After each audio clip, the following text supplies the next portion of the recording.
of the United States of America and to the republic for which it stands, one nation, under God, indivisible, with liberty and justice for all. With respect to public comment, the way we operate our budget workshops is that as we go through the budget, we don't take public comments or questions. There will be an opportunity at the conclusion, hopefully next Wednesday, we hope to conclude the budget. When we will take public comments and questions about the budget, and then at our regular meetings, we'll take further comments and questions under the public comment section of the agenda. Before I proceed to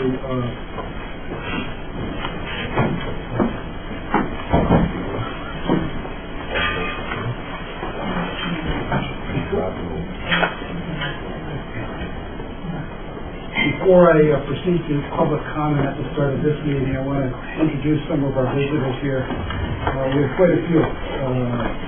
From the RTM, Ron Fedor, Ron Patterson, Bill Sheehan. From the RTM, I hope I said Board of Finance on those guys.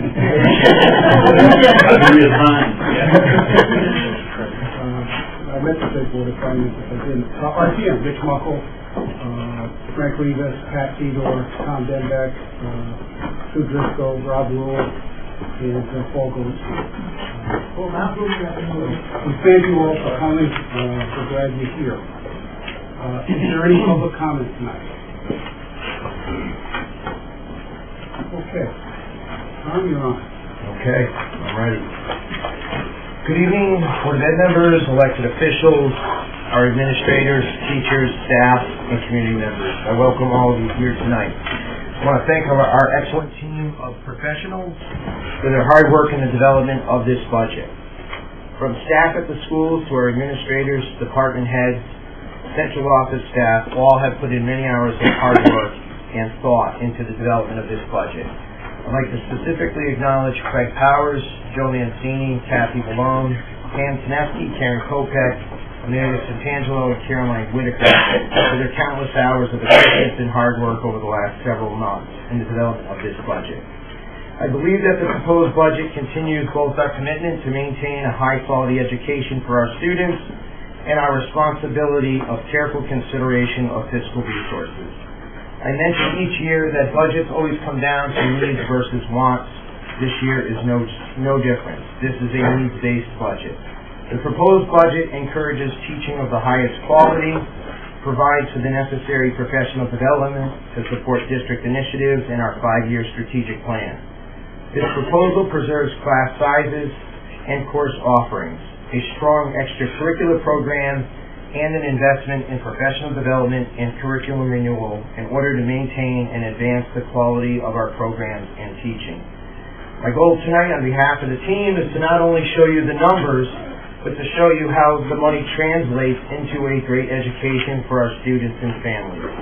The funds we receive each year lead to our consistent efforts to continue to progress as a district. We are a mission-driven school district. The decisions we make, the programs we implement, the dollars we ask for, and the dollars we spend are directly tied to our student-centered mission statement. Waterford is a community that values education and views education as a collaborative effort. We know we have a moral imperative to ensure our students leave prepared for life, learning, and work beyond school. Part of sustaining that mission is a coherent budget that enables us to progress towards that goal. Each year, this Board of Education sets strong goals in alignment with our district's mission and strategic plan. These goals serve as a roadmap for our administration and staff each year. These goals also serve as another set of guidelines in the development of our budget. We are in the second full year of our district strategic plan. We've begun to clearly align our goals and work in the district from our board goals all the way to classroom practice. A district data team is in place to ensure alignment with our belief as a district that sound decision-making is predicated on evidence and information. Next year's budget continues the goals and objectives of this strategic plan, which I will highlight throughout. Our work as a district is progressing in a very meaningful and purposeful direction that will continue to benefit our students and enhance an already very successful school district. Our continued focus on transferable skills, those skills that will allow our students to be successful in whatever they pursue, is comprehensive and deliberate. Our data dashboard implementation is underway as we begin to load data into the system, and it is our goal by this time next year the system is rolled out at the school level. The actions we take as a Board of Education and as a school district should actively contribute to what we do next. What we've already built will absolutely help us with what comes next. Our budget is one very observable way that tangible support is needed and vital. School districts require resources of time, energy, and money to continue to grow. Waterford continues to be a very successful school district by any number of measures. Being successful doesn't happen by accident. Our investment in a rigorous academic program, our continued commitment to social-emotional learning, our promise to educate the whole child through the arts, co-curricular, and athletics, and an unwavering pledge to continually develop our staff all contribute to the success of our district. By virtue of a curriculum renewal cycle of every 5 years, we recognize that education changes rapidly, and the skills and concepts students are expected to know are higher than ever. Many of you remarked on the school tours that you took in recent weeks that what you saw in pre-K, K, and 1 classrooms were things once learned in upper elementary. Several of you remarked that our science classes at the middle school and high school were skills and concepts you first saw in college. It is a rapidly changing world. Our students learn in very different ways in today's classroom, and more importantly, the efforts to have students learn outside the classroom are increasing. This year, we launched our Extended Learning Opportunities program. This is a program at Waterford High where students are encouraged to self-design a course of study with a faculty advisor and in alignment with our standards. This is just one innovative way we continue to push rigorous learning. We know that if students' social, emotional, and mental health needs aren't met, their chances of succeeding academically are greatly diminished. We have a robust team of mental health professionals across our district, but the job of meeting those needs is now everyone's job in 2019. You will recall the rollout of second step and zones of regulation across every elementary classroom this year.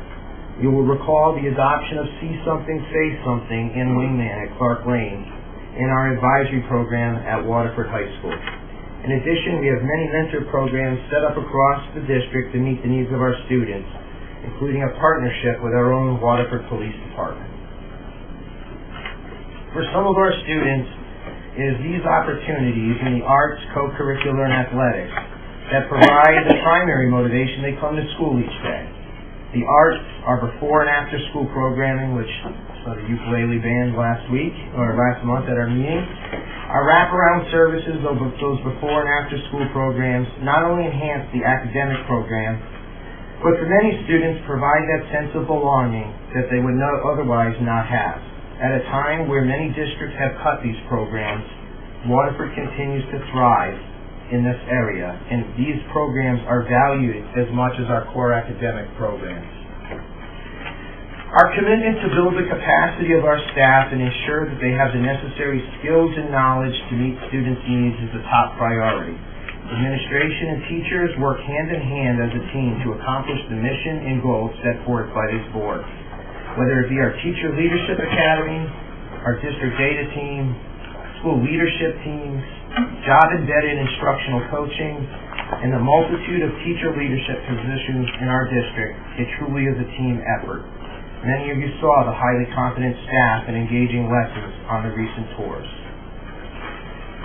I'm certainly not going to read the long list of accomplishments, and the list tonight is only a representative sample of the great things our students continue to accomplish at not only the district level, but certainly the local, regional, state, national, and yes, sometimes international level.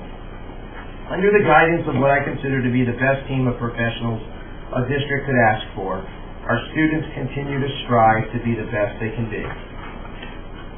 Again, this list of staff achievements is too long to read, but I know we're all proud of this team. We have an incredibly dedicated team that is also recognized on the local, state, and national level in whatever they decide to pursue. As a school and district, we may have our own evidence that we are doing well, but it's also meaningful when somebody else recognizes that work, whether it be the Connecticut Association of Schools, the New England Association of Schools and Colleges, or the State Department of Education. We are leaders in the region and the state in many, many areas. We continue to be proud of our students who are actively engaged in the Waterford community. Beyond the 25,000 hours or so annually that they give in the form of LTS, our students recognize their obligation to give back to the community that continues to support them. We take our responsibility of developing responsible citizens very seriously. I say this often, it does take a community to educate a child. While the school district is the primary method to do that, it doesn't happen without partnerships. The demands in education are great, and the demands on children are higher than ever, and we know that maintaining partnerships is so important.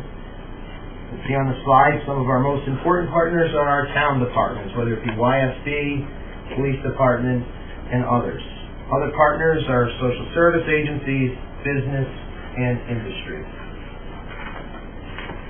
This is a community proud of its schools for so many reasons. Our students come to our schools from a community that supports and values education in many observable ways. Our school district uses effective strategic planning, maintains a focus on results over time, and has an unwavering commitment to quality teaching and learning. We vigilantly analyze our needs and reallocate resources before asking for more. Effectively negotiate employment contracts, and focus our energy and resources on high-leverage, research-based strategies. We continue our commitment to the health, safety, and wellness of our students, families, and staff. This proposed budget preserves reasonable class sizes, as I said, course offerings, a strong extracurricular program, and an investment in professional development. Our budget development process continues to be an austere, needs-based approach. While the economy has a 10-year high, we remain acutely aware of the local context. In that light, I'm proud to present the following overview of the FY20 school budget. Before I explain the numbers, I want to provide some context to the educational environment we operate in 2019. The external factors such as unfunded mandates, reduced state and federal resources continue to try their very best to hinder our efforts. We continue to vigorously engage our local delegation and leaders at the Capitol. Our students face unprecedented distractions and pressures like never before. Those of you that are parents can understand what that means. I say these things not to complain, but to provide context to our budget request. Years ago, I read the book, like many of us, The World is Flat. The book truly opened eyes about the fluidity of the world in which we live. Today's classroom is no different. The classrooms of today see higher rates of transiency, school anxiety, challenging student behaviors, but also students who want to be challenged to think differently than we were. Those of you on the tour saw the inquiry-based learning taking place. Today's classroom requires us to approach teaching and learning in a multitude of ways. Who's in today's Waterford's classroom? Today's Waterford's classroom is different and has changed over the last decade in several significant ways. The expectations on us for what we are asked to provide our students have also changed. I offer the following statistics not as numbers, but to provide a basic level of understanding about our district in 2019. There are student faces behind each of these numbers. In our school district today, 1 in 5 of our students receive some sort of intervention, whether it be an official 504 plan or in a formalized intervention program in reading or math. 1 in 6 of our students is special education. 1 in 5 of our students receive either free or reduced lunch. Our English language learner population has more than doubled in 4 years from 33 students to 70 students. We have 15 languages spoken on a daily basis in the Waterford Public Schools. Languages such as Albanian, Arabic, Cambodian, Greek, Gujarati, Hindi, Mandarin, Nepali, Portuguese, Spanish, Tagalog, Tibetan, Thai, Urdu, and Russian. We obviously don't have staff who speak each of those languages, but we do have an English language learners program that continues to strive to meet the needs of our students. Many of these statistics would be eye-opening to the average Waterford citizen. While this budget is measured in its request, please don't confuse that term with status quo. This budget will help us move forward as a district. My job is to recommend to you a budget that meets students' needs.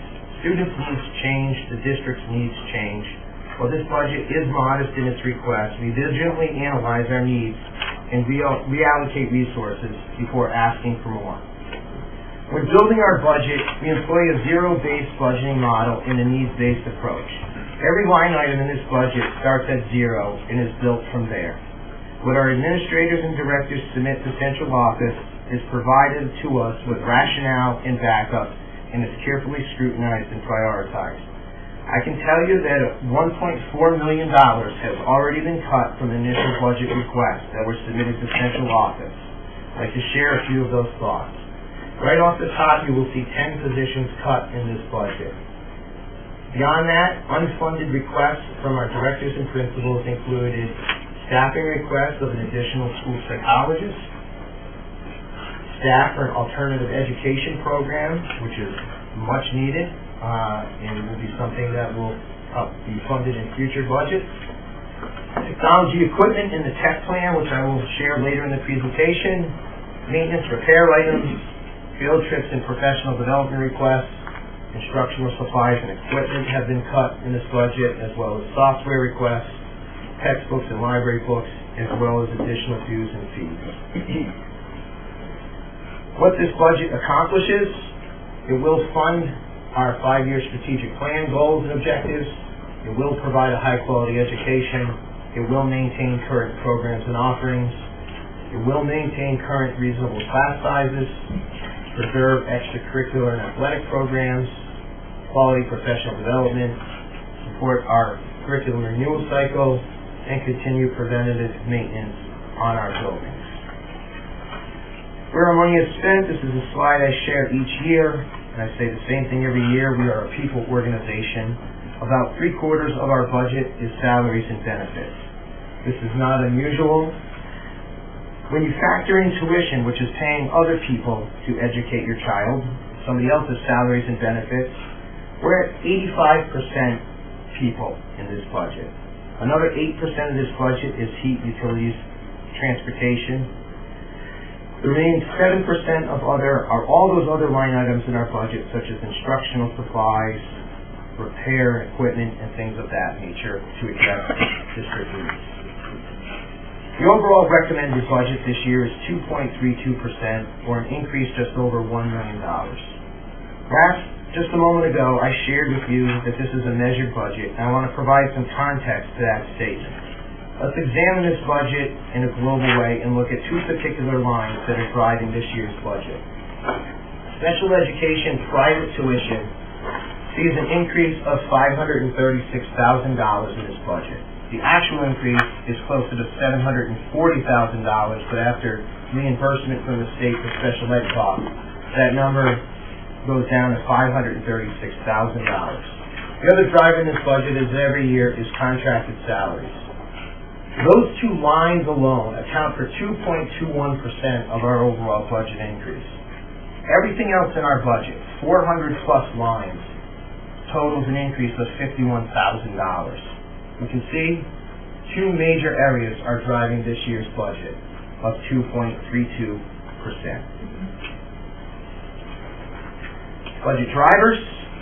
Any school budget is made up of 6 major budget driving areas. To put these budget drivers into further context, I wanted to share how much these lines were increasing over FY19 and how much these lines are contributing to our overall budget increase. Salaries and other forms of compensation, such as retirement payouts, things of that sort, will see an increase of $570,000, totaling an increase of 1.82 over last year, or almost 51% of this year's budget increase. Employees' benefits, which are things such, obviously health insurance is in there, but other things such as retirement payouts, any uniform allowances, things like that, we'll see a modest increase of $3,000, obviously totaling under a 1% increase. Again, heat, energy, fuel, a very modest increase of about $8,000, about 0.5%, contributing to less than 1% of our overall budget increase.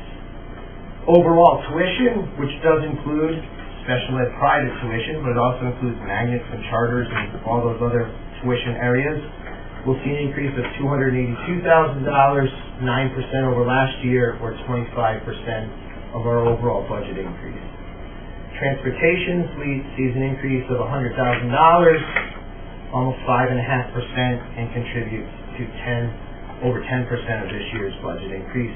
Everything else in the budget is up about $141,000, or about 4% over last year. Another way of looking at the same information. Budget needs. These are requests that total $129,000 in this year's budget to address the instructional and operational needs of the district. Some of these requests reflect increases based on spending trend data. Others reflect modest increases to support district goals and priorities and operational needs. These line items will be explained in more detail in coming slides, but you'll see increases in legal services, some increases in transportation, supplies, software, maintenance and repair, and equipment. Line items reduced. These line items reflect just a few of the more significant ongoing cost containment efforts and budgeting efficiencies. We have a great team in place who continue to examine ways to mitigate increases. 88 lines in this budget are reduced from FY19. Sick leave payout is down significantly, primarily due to the low number of retirements reflected in this budget. We have 3.5 teachers retiring. We typically average about 10 or 12.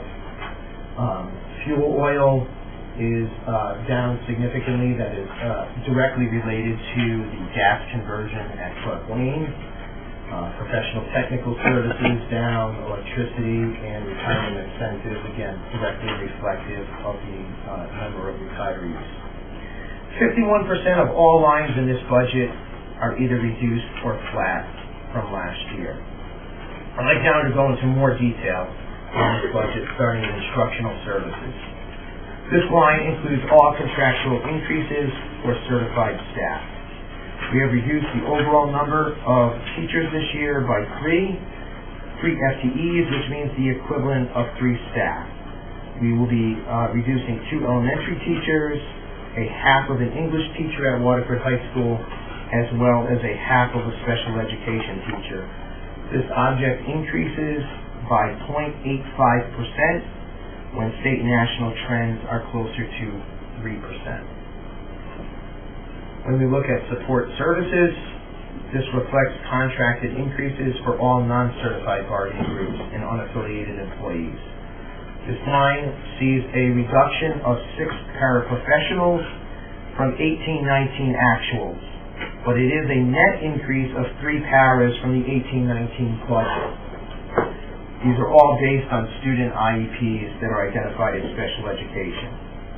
This is somewhat being offset by our continued success in getting students back to our district from magnets, charters, and outplacements. When we look at employee benefits, health insurance increases this year are accounting certainly for a portion of our overall increase. FICA is up slightly in proportion to the overall salary increases. Retirement, sick leave, and retirement incentive are down due to the low number of retirements, as I mentioned. Typically we're at 10 or 12, and again this year at 3.5 teacher retirements. When I say half a teacher retirement, a teacher is retiring mid-year. When we look at contracted services, overall this object is down about $45,000. Professional development and curriculum are recommended level funding. You'll see a $62,000 decrease in other professional technical services. This signifies special ed costs at magnets and charters. Services such as OT, PT, speech, BCBA, para support, special education at magnets and charters is down significantly, partly due to what I mentioned earlier about our efforts to return students to district.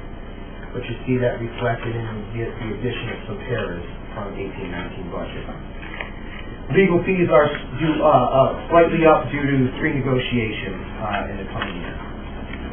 Transportation. FY20 will be the 3rd year of a 5-year contract for transportation that we went out to bid for. The contracted increase is at 3% a year. The other factor driving up transportation this year is a $50,000 reduction in the magnet transportation grant.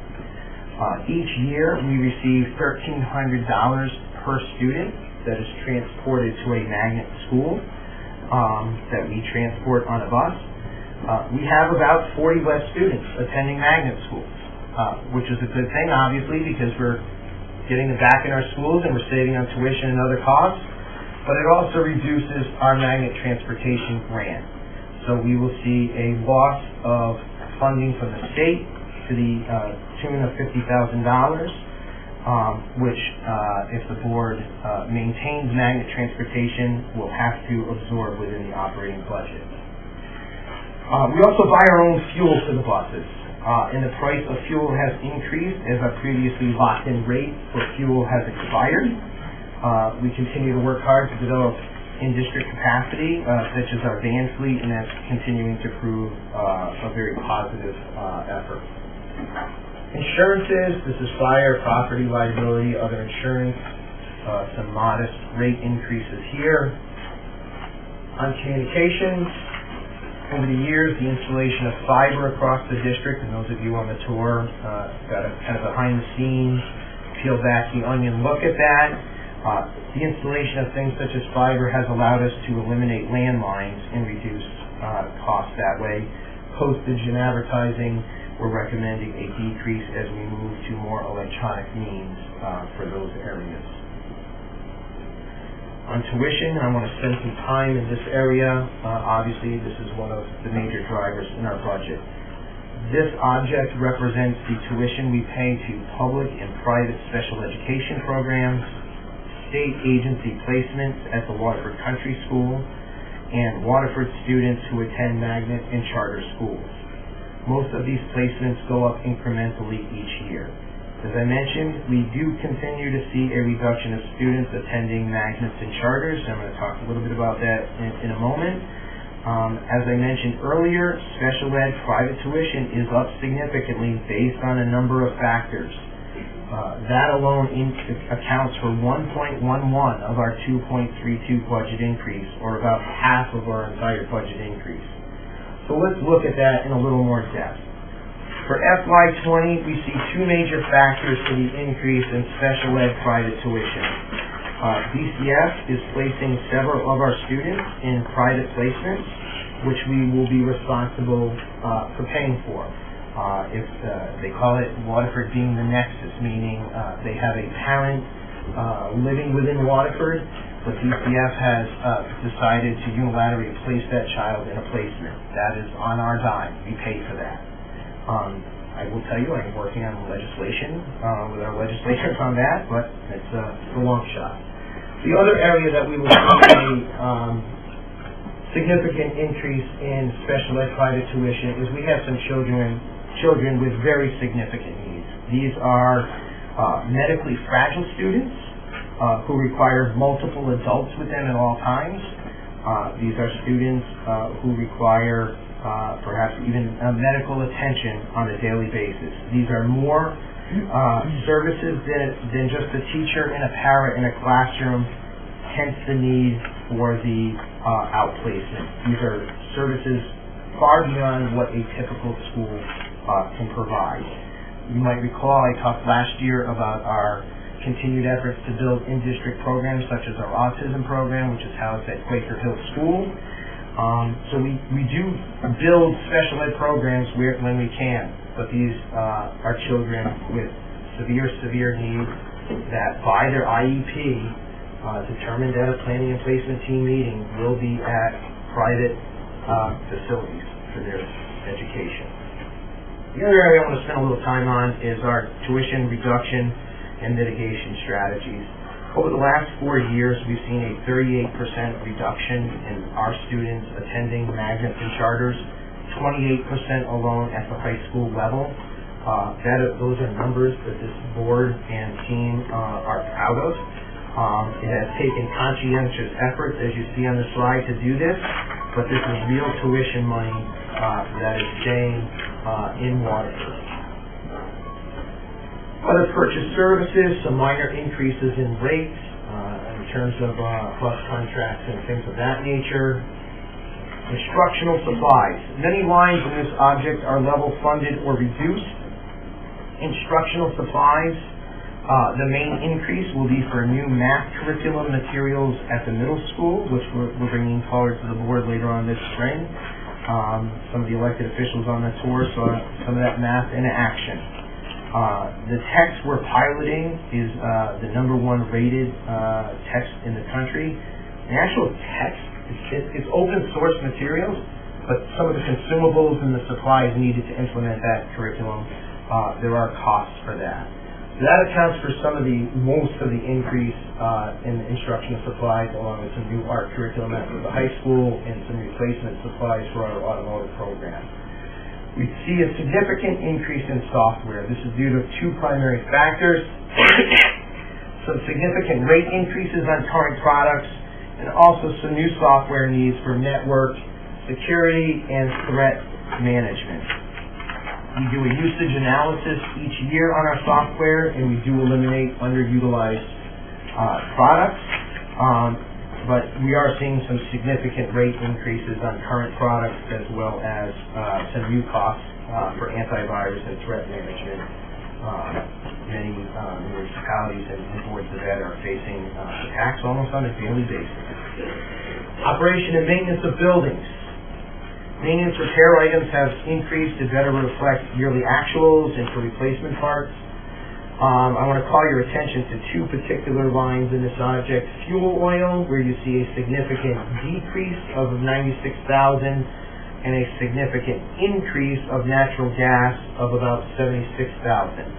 That is directly reflective of the gas conversion at Clark Lane. As I mentioned, between Jay Miner and Joe Mancini hounding Eversource for nearly a year, they ran the line down Clark Lane to the school building at no cost to the town of Waterford or the Board of Education, and we were able to convert our existing boilers to natural gas, which will net a savings of about $24,000 a year at this time. Textbooks, library books, and other materials. We see a slight cut in this area as we continue to support curriculum renewal cycles, but also a move towards open source and digital resources. Equipment.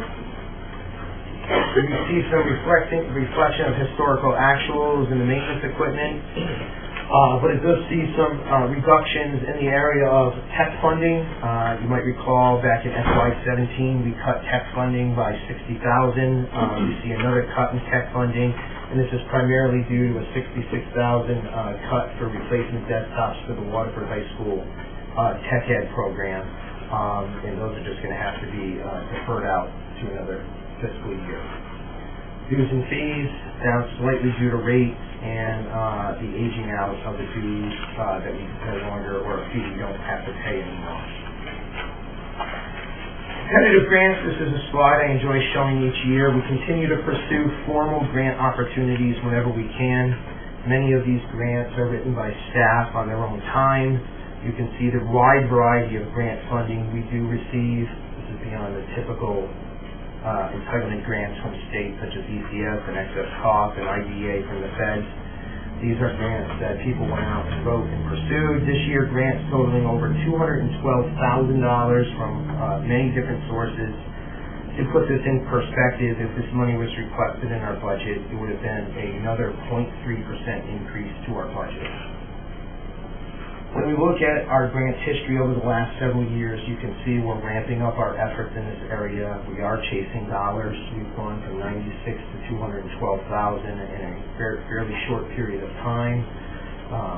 Almost $500,000 obtained in the last 3 years. Cost containment efforts, our team makes every effort to contain and control costs and pursue efficiencies. Sometimes those are cuts in services, aggressive negotiations, a strategy, or solving problems in new ways. Some of the more significant ones, obviously, is the chasing of grant dollars. You'll recall our negotiation of the elimination of salary range and top step for new hires in the WSCP contract. We've negotiated major contracts below state trend, moving people to mandatory high deductible health plans. You'll recall that we terminated the friendship school agreement at a significant cost savings to the town and board.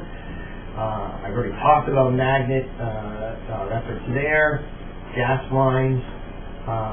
Due to a variety of circumstances, we relocated our bus lot to Waterford High School, and we're seeing savings of over $30,000 a year there because 4 schools are within a much closer distance to this lot than the one up on 85.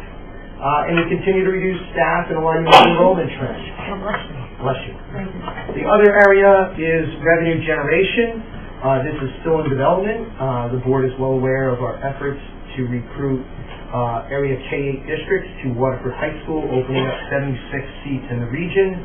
Those discussions are in process. We present to the Norwich Board of Ed next Tuesday evening. If we are able to fill those 76 seats, if and when they do, that is $1 million in revenue each year to the town's general fund. So we continue our efforts not only to decrease costs, but increase revenue as well. I end this slide presentation the same way each year.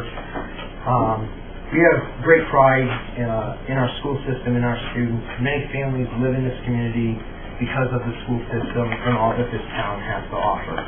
Our team is proud of our students. We have students who work hard each day. You saw that if you went on the tour. I keep harkening back to that. And they do truly give back. We have pride in our programs. A little flavor of that at the beginning of the presentation. Over the years, we've been able to build a wonderful school system with a wide array of programs and offerings. As evidenced by the smiling faces of the students on the slide, they are happy to come to school each day, and that's due in large part to a wonderful staff. This is a staff that I'm personally proud of to work with each day. They do their best to engage and excite students. We have a strong leadership team in place who I respect immensely. Our support staff always step up and go that extra effort with our kiddos. And certainly our schools. We're fortunate to have 5 beautiful schools in this town, and it's a great credit to the town and community recognizing the value of investing in its students and faculty and providing them a great place to learn and teach each day.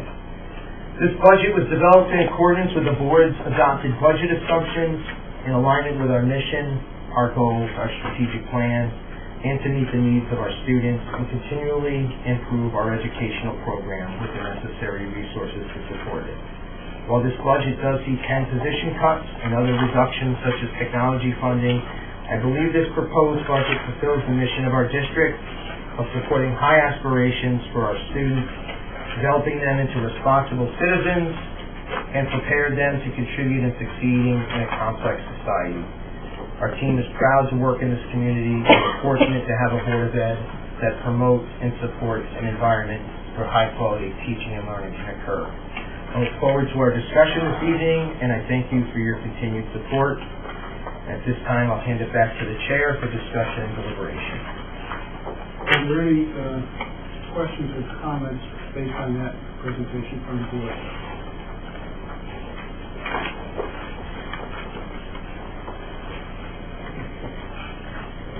I would think that maybe the best way to proceed, unless someone feels differently, is to start with the budget detail on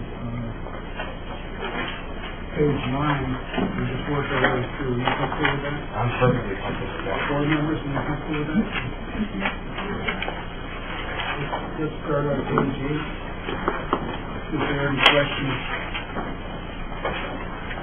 I have some. Fire away. Okay.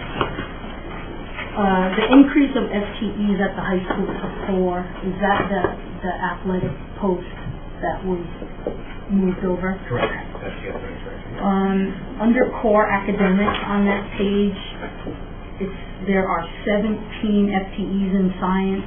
That's across the entire district or middle school, high school? Middle school, high school. And what's the split? That can be found on page 12. So it's 10 at the high school and 10 at the middle school. Okay.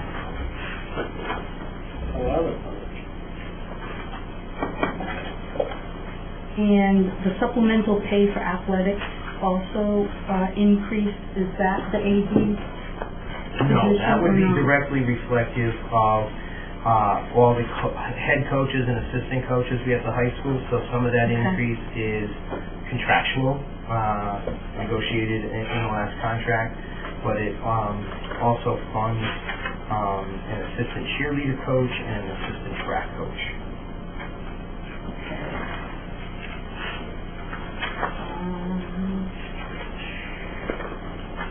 That's it for that page. I have Another question on page 8 as well. The in-school suspension staff for 2, are those certified teachers, and do they have to be by state law? They are not certified, and they do not have to be by state law. Okay. One at the middle and one at the high. So are they in a para support union? No, they're unaffiliated. Unaffiliated. The high school ISS monitor is Yes, she is certified but not required. It's Yes. not required. I thought about that as you. Yeah, I should have asked the question there. Where is the position for the expulsion education? That's in tutors, I believe, Kathy. It's under tutors? Yep. Thank you. That's it for H. 8 for me.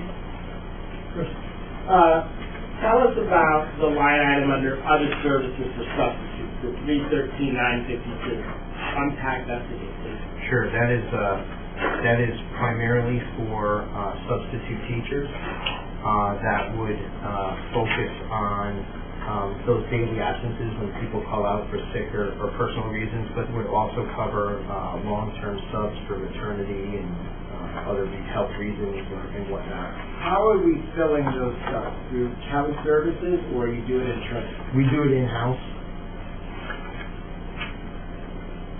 The detention at Clark Lane Middle School and the detention at the high school, those are stipend positions that is done after school, and are those part of the teacher's contract? So these are not after-school detention. So we started last year a pilot program at the high school offering a Saturday detention, and at the middle school a Friday night detention. This is a suspension diversionary strategy for some of the lower offenses that may fall between your typical after-school detention, but may not rise to the level of a suspension. We didn't really have a mechanism to address those behaviors. So we piloted last year Friday night and Saturday morning detention, and we continued that in next year's budget. Back to the substitutes. Are these the staff that you're getting to do it? I'm guessing through HR that these people are being vetted and checked. Could we save money there by farming that out and contracting that out to like a Kelly Services? So I did that analysis in my previous district. You pay about a 35% overhead to Kelly. So for every $100 opening you fill on a daily basis, you tack on an additional $35 for Kelly to fill it, to do all that back end stuff. Right. At our size and level, it is not cost effective. We are filling absences at about a 90% fill rate.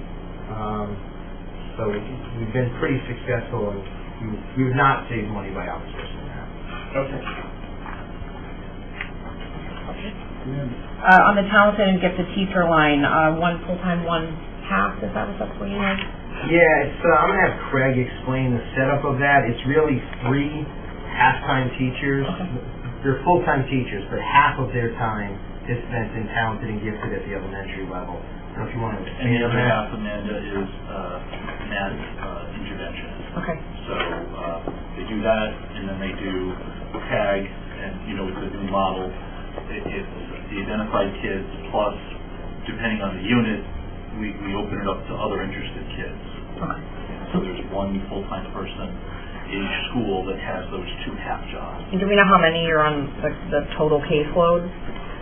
Roughly, or? For TAG, it's the top 5%, but then we make sure that we open it up so they have classes of 15 when they do TAG. So if the top 5% represents, say, like maybe 4, then we'll expand that out to other precocious students within, if we do a numeracy unit, or a literacy lesson, or a science lesson, those kids that have those interests.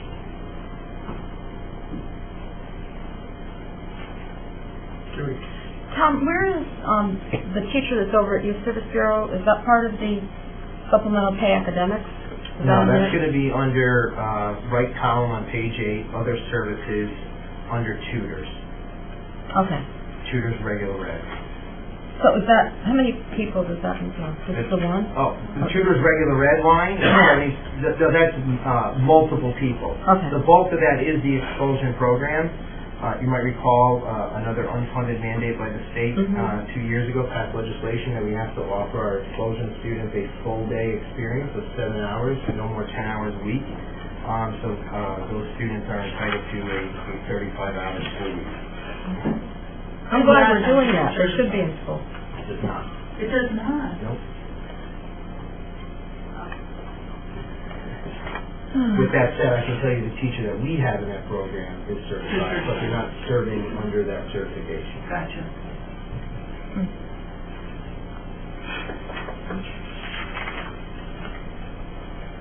Other questions on page 8?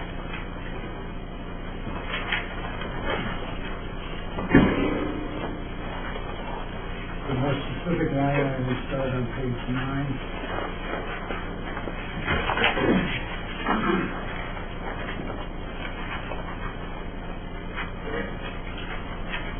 I have a general, because these are all teacher bodies. So the reasons for the language arts at the high school are at .5. That's a mid-year retirement, No, that is a reduction in the staff member going from 1.0 to 0.5. That is. Yeah. And how about the other reductions in teacher, any of those retirements? The 2 elementary, we will handle through attrition. The half of special ed is a mid-year retirement that we will not backfill. Okay. So is that linked to the increase in unemployment compensation in a different line? That's probably more for the paras, 6 para positions that we're reducing. Okay. So the technology coordinator K is going up pretty significantly. That is due to an internal transfer from a lower paid teacher to a higher paid teacher. Okay.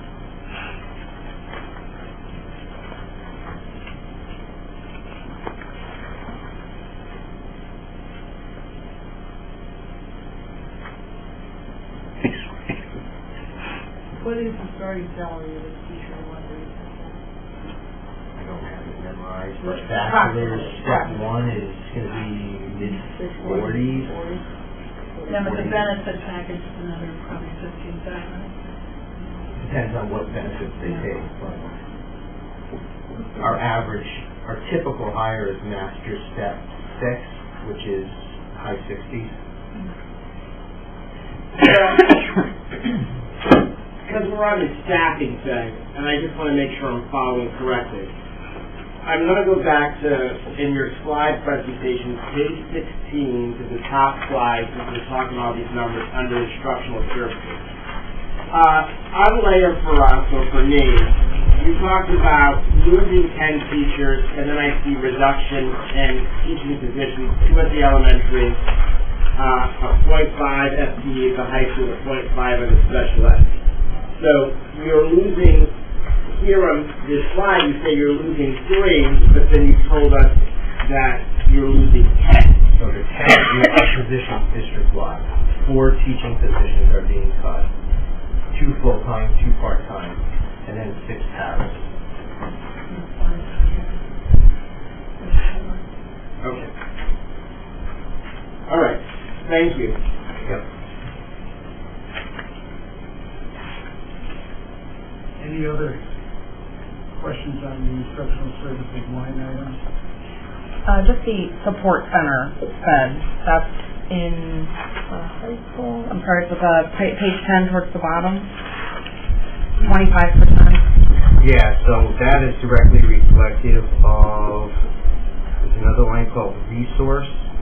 So you'll see a resource decrease of $99,000 and a sped support center is up about $108,000. Just flipping a teacher from one line item to the other based on their role in the district.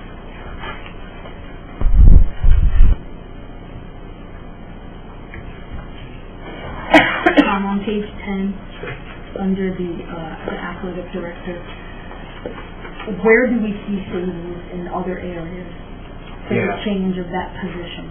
Yep, I talked about that a little bit last year. So we saw some reductions in stipend positions that staff at the middle school were performing around, and I'm happy to bring that analysis next week. But we saw some reductions in stipends at the middle school. Overall, with a slight increase of $3,000 moving from a teacher AD to administrative AD, but we gained 11 days of work in that transition. And some reduction in stipend. Correct. Right. Under teacher pre-K, are we adding a teacher, or are we just shifting? Page 10 towards the bottom, the middle one. So we added a third in this current school year. That was in last year's budget, and we budgeted at a lower amount than what we hired at. So this is an adjustment to reflect a new hire that was over last year's budgeted amount.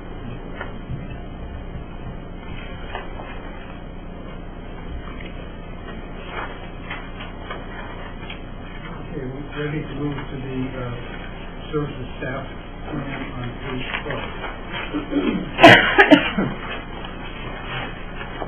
Questions or comments?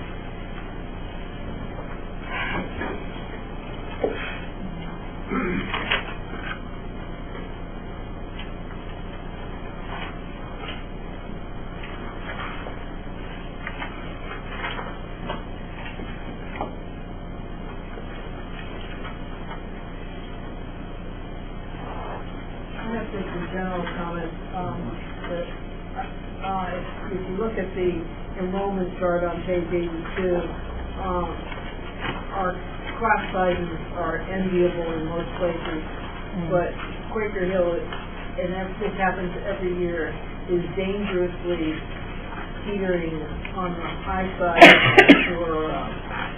for their kindergartens and first grade, and we always have that influx of kids at the last minute, and we're throwing in another teacher, kind of haphazardly. I know we've spoken about this before, that that's not the best way to do things.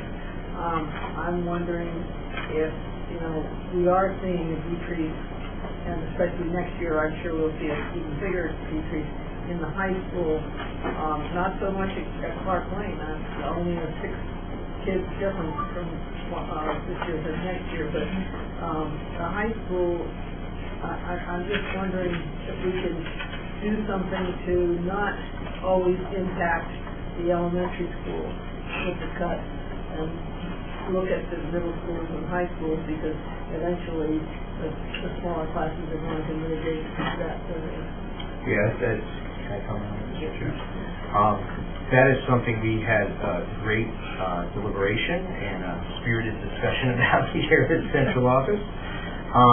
We met with the middle school administration at length to see, with the team concept that's in place at a middle school, and I know you're at a middle school and you work, so to maintain that team concept and a schedule, we just couldn't, we're not at the point with some of the half teams that we have that we could reduce staff at the middle school, and we're not going to see a huge drop at the high school. Again, we pulled out a half of the social studies in this year's budget, last year at this time, and we're going to pull out another half of an English out of the high school. You have to remember, we're also recruiting 76 kids to our high school as well. And again, as you reduce staff at a high school, because we're only, and I know you know this, but I'm speaking generally speaking, because we're going to be projected to be down 25 kids at the high school next year, doesn't mean that's a teacher. When you look at 25 kids across No, I understand. 50, 60 teachers teaching 5 subjects, the impact is negligible.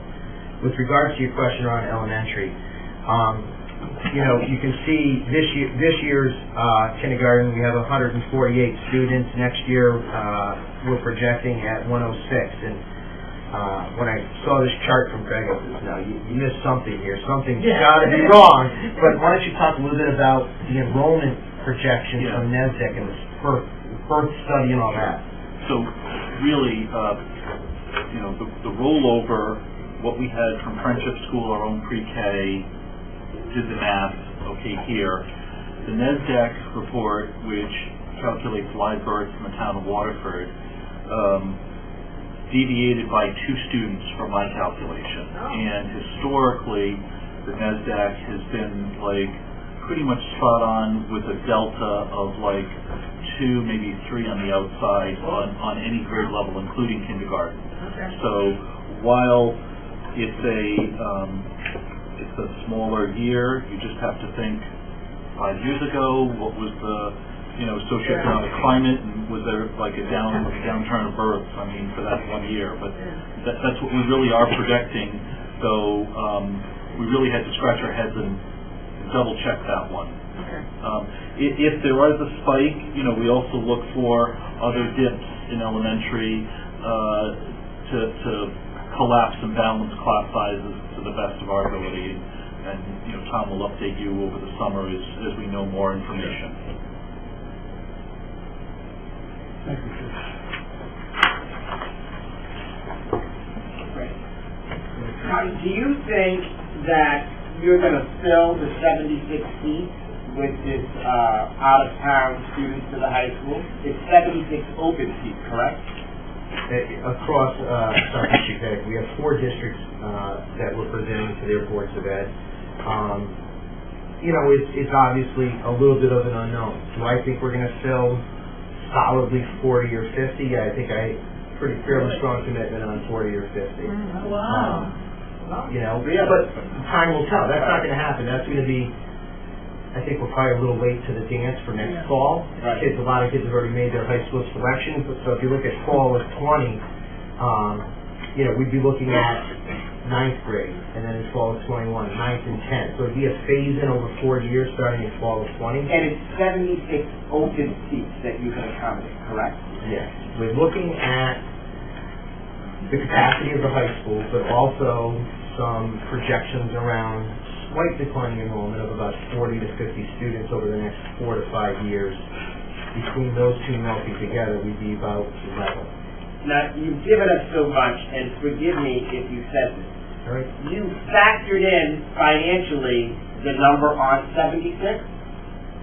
Yeah, so Chris, what the capacity that we might have now to be at maximum, and again, you say, well, if you're not at maximum, can we do any cuts? Well, Tom spoke about how it's not as easy as a high school just to cut based upon not having a maximum. And then we also know that, our 8th grade class is going to be the last big class at the middle school, and then we're going to kind of see a little bit of a dip at the high school, which is what Tom is talking about. So as we phase in these students, 9th grade, 10th grade, 11th grade, 12th grade, to a total capacity of 76, we're accounting for the internal capacity now plus the slight decrease the high school will be seeing, so that we're really confident that we're not going to be adding staff.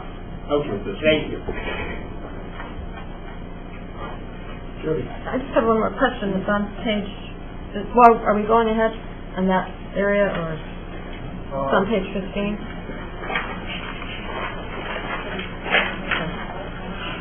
It's about this. 15 is fair game. Okay. We're down near the bottom of it, where the speech teachers, we have 4 at the elementary schools. I thought we just had 1 per school. We have 3.20 also. It's really how they're allocated throughout the district. If you want Kathy to say a few words. So it's not just elementary, it's all based on over? student needs, so we have itinerant staff who travel between buildings. Oh, they don't just stay in one It changes school? every year. Okay, thank you. And the extra one, really, if you think about the speech service needs for preschool. Right, that's right. Well, I thought That's why maybe we it's had more one than per just one in preschool. an elementary, because That makes sense. Great Neck needs more than one FTE for that reason. Thank you. Other questions, comments on instructional staff?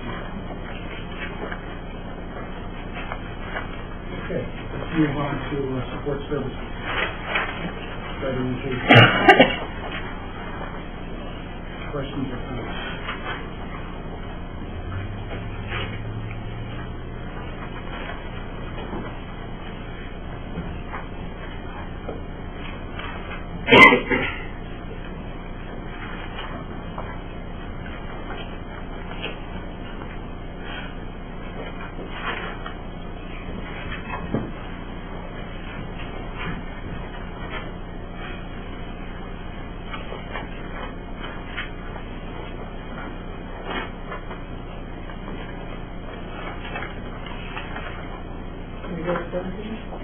Or just go right ahead. Please feel free. Anything under support services. Okay. I have a question about the building overtime. Is that, I thought we were doing better about working less overtime, and I thought we had talked about decreasing that. Yes, Joe, just take a little bit about overtime. We've actually reduced staff, and we're kind of using that overtime. Sorry, I thought we talked about this last board meeting. We're using overtime to supplement some of the reductions in staff. In the past, we always had a little bit of a buffer, right, where we might have one extra. I'm not going to call him an extra custodian. If someone was out, we could shift them to another location. We don't have that flexibility anymore. So we're backfilling either through using of subs or overtime. So if subs are not available, we fill it with overtime. Okay, so because I do remember the conversations we had last time, but I guess I misinterpreted what you were saying. I thought our overtime was going down. Instead, our overtime, so is it because we can't fill the position? No, I mean, we could. It's cheaper. It's cheaper to pay overtime than it is staff. Okay. We reduced the custodian in the budget for FY17 or FY18. And I'm not sure. Last school year. And I'm not sure if Jay's He here, is but still. I also slow roll all the hires. Okay. It's cheaper to use temporary work and overtime than it is to hire someone new that comes in with benefits. Okay. Actually, Just don't touch he's that. coming back to me, feeding over there. Sorry about that. Let's put it. The substitutes for the secretary, similar situation, or? Reflective of actuals, we have to, a little easier at the secondary level where there's 3 or 4 secretaries at the schools at the elementaries. There's only 1 secretary in the whole building, so when an elementary secretary is out, we do our very best to fill that because many times our principals have to take on that duty, which is interesting. Right. And the para subs, the same? Yeah, slight increase there. So the challenge with para subs is difficult, and here's why. We're at 3.5% unemployment, and there's not a large body of people clamoring to be a para sub for $8, $9, $10 an hour.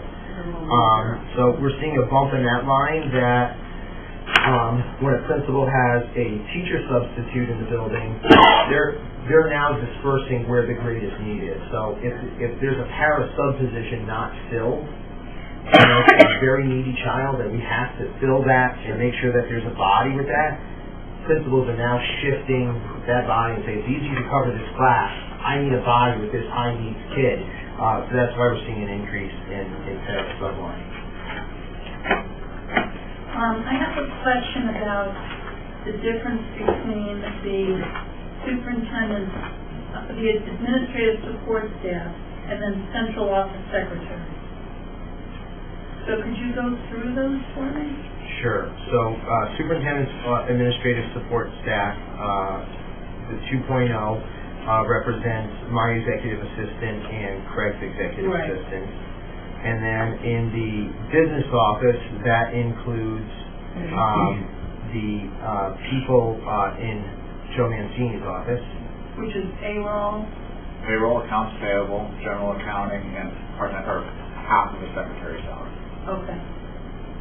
And then Human Resources Office, that's a shared service with the town, but we fund 2 positions in that office. And then Courier is another shared service, which we fund that position as well. How many secretaries are total in Human Resources? There are... Well, okay, so there's more, right? There are 3. We're all together then, right? Yeah, there's More one, people. how many secretaries? There's one director and then 3 other positions. All right. Yeah, I don't want to call them... 2 of the other positions. That's Correct. correct. Okay. And then what's the central office? 3. Now, where are you there? Under secretaries. So that would include staff, I believe, in Special service. special services.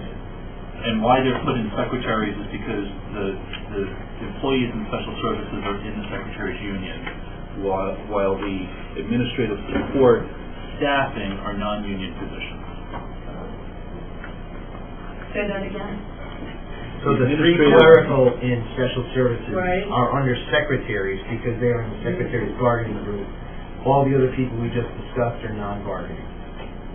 Gotcha. So Kathy has 3 secretaries in your office? 2 are year-round and 1 is full-time. But they're not necessarily secretaries, they're just in that union. They might be doing things related to special ed, I'm guessing, correct? All They're just falling under that particular line item because they're in that bargaining unit. Is that correct? Yeah. I mean, there's a director, an assistant director, and there's just a lot of paperwork with special ed, so the clerical needs are high. I would just recommend, if you can, to call that special ed. I just wrote it down as you're saying. Because it looks like you have, Yeah. 5 secretaries in that central office. Duly noted. Or slash support or something.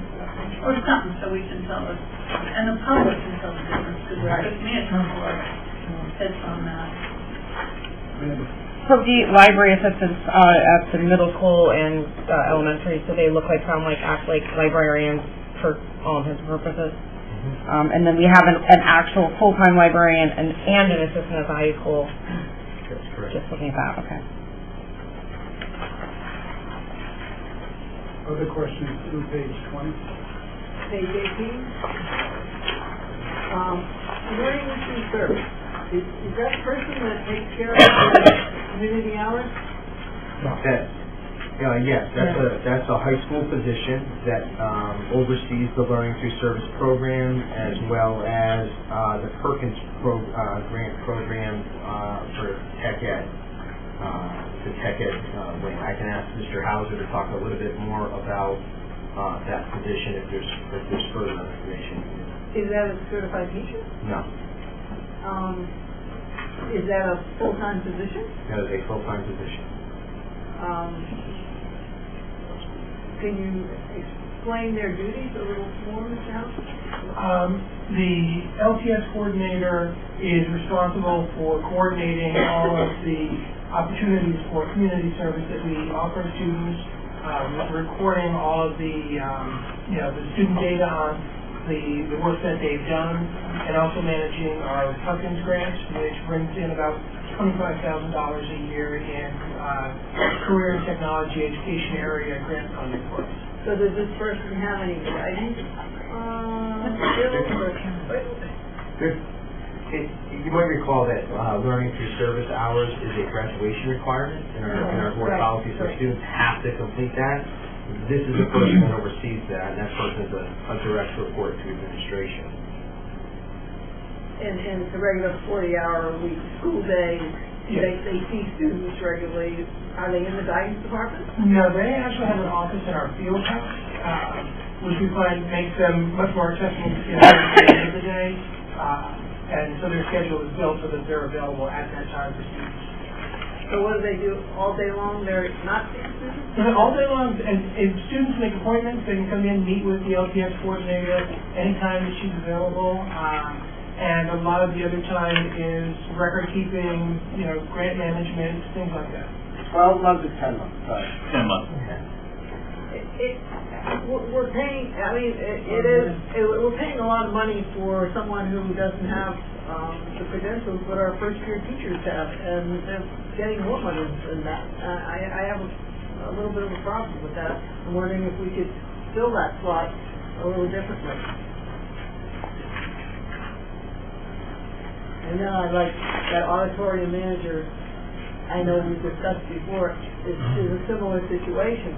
Both of them are right around $60,000. And I was at the Clark Lane concert last night, and it was wonderful. And they had to bring up the lights for a second, and then everything worked beautifully.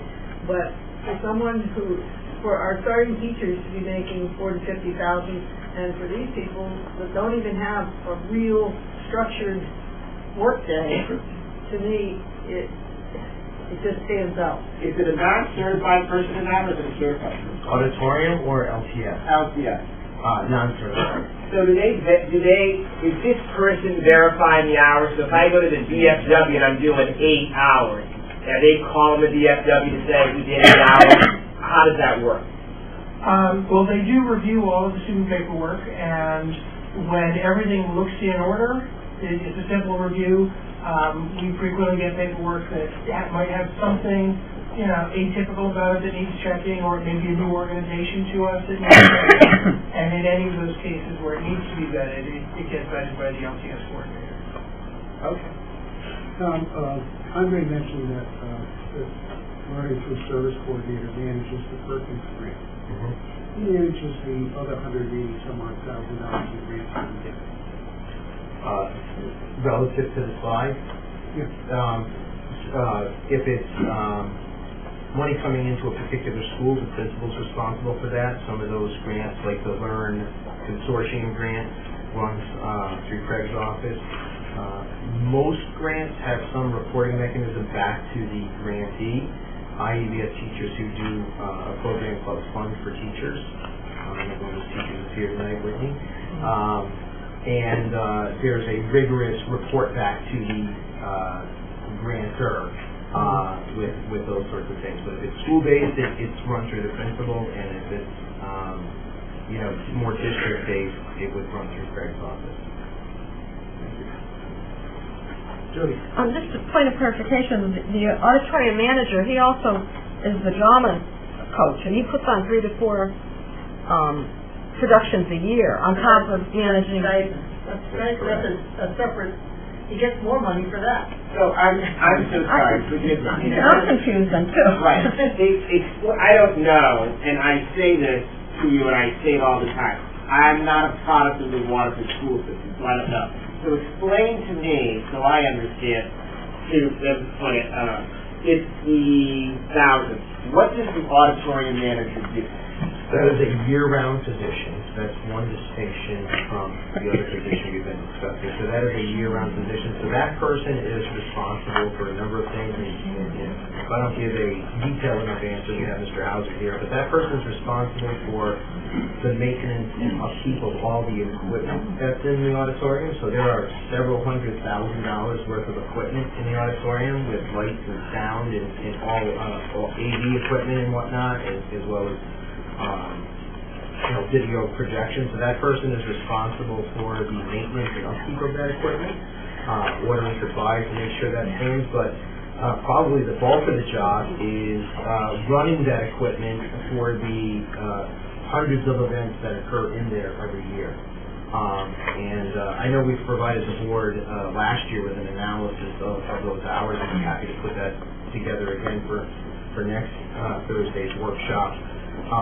But with that level of the cost of that equipment and the level of sophistication of that equipment, we don't want, members of the public, for example, operating that equipment. No, but, excuse me, Tom, I don't, but when we took the tour of the school, one of the things that we saw was a fantastic, high school, TV station situation.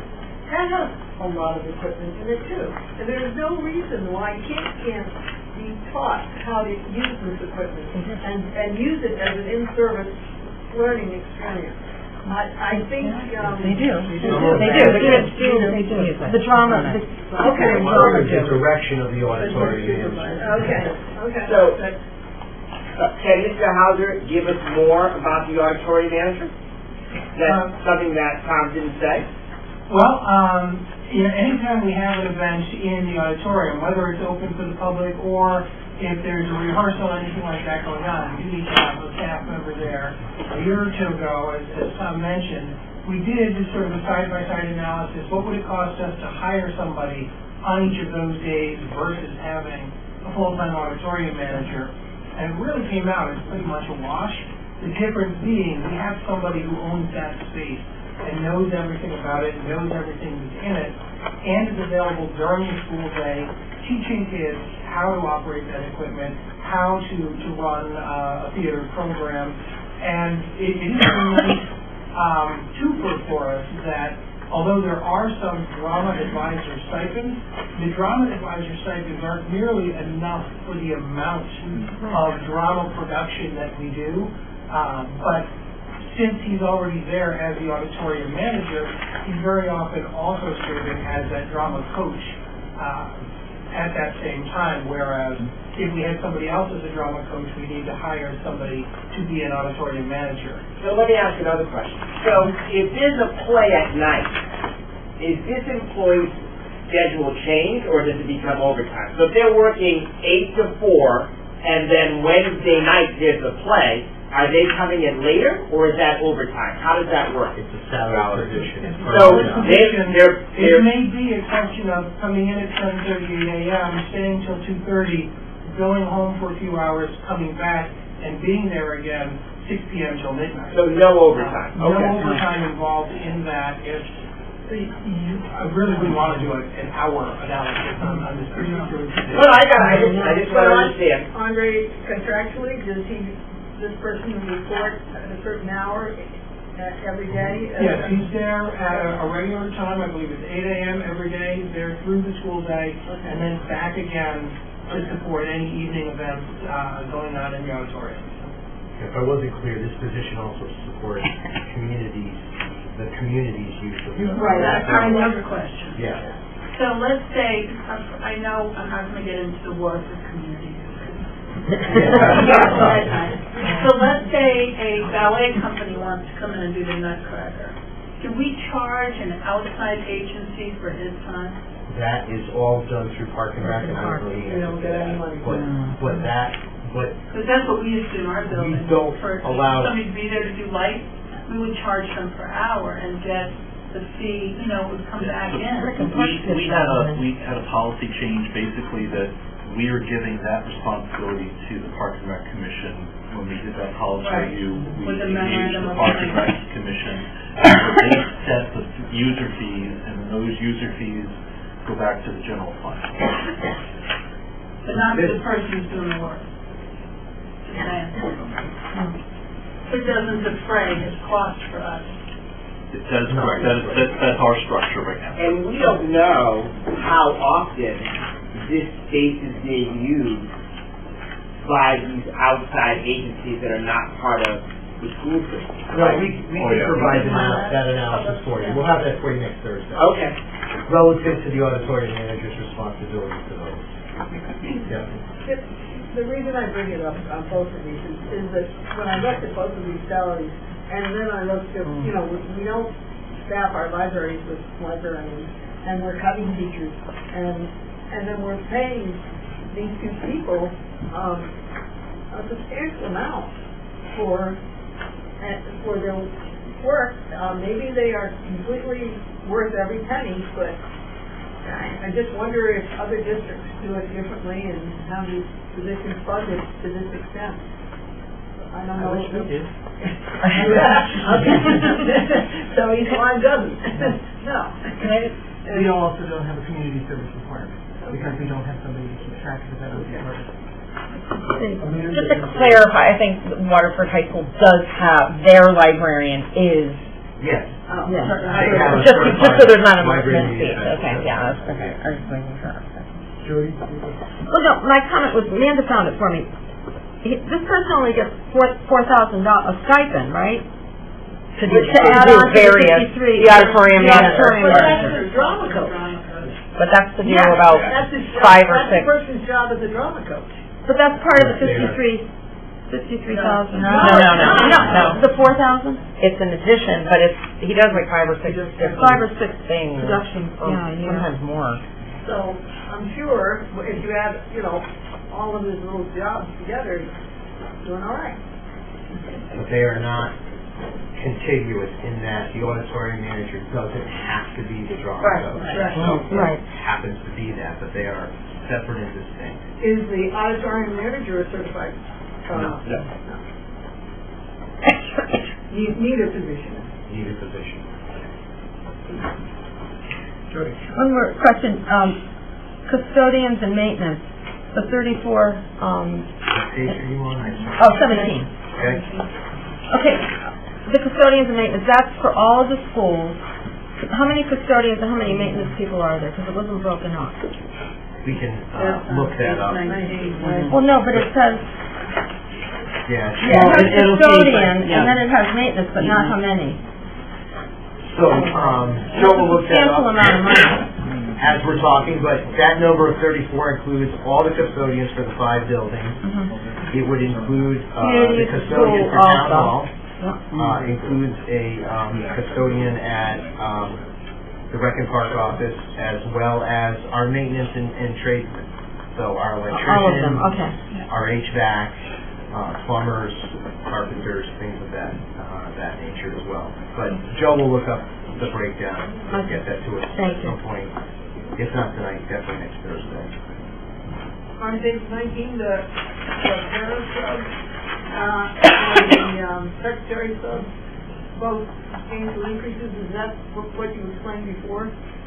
Yeah, so the para subs is directly reflective of now, we are having to use teacher subs on a given day to fill those para subs and secretary subs. Same as what you said. Yep. Also on page 19, we're seeing, on the community use custodian, can you explain that from the minus to the plus? Sure. Where is that person? So that person is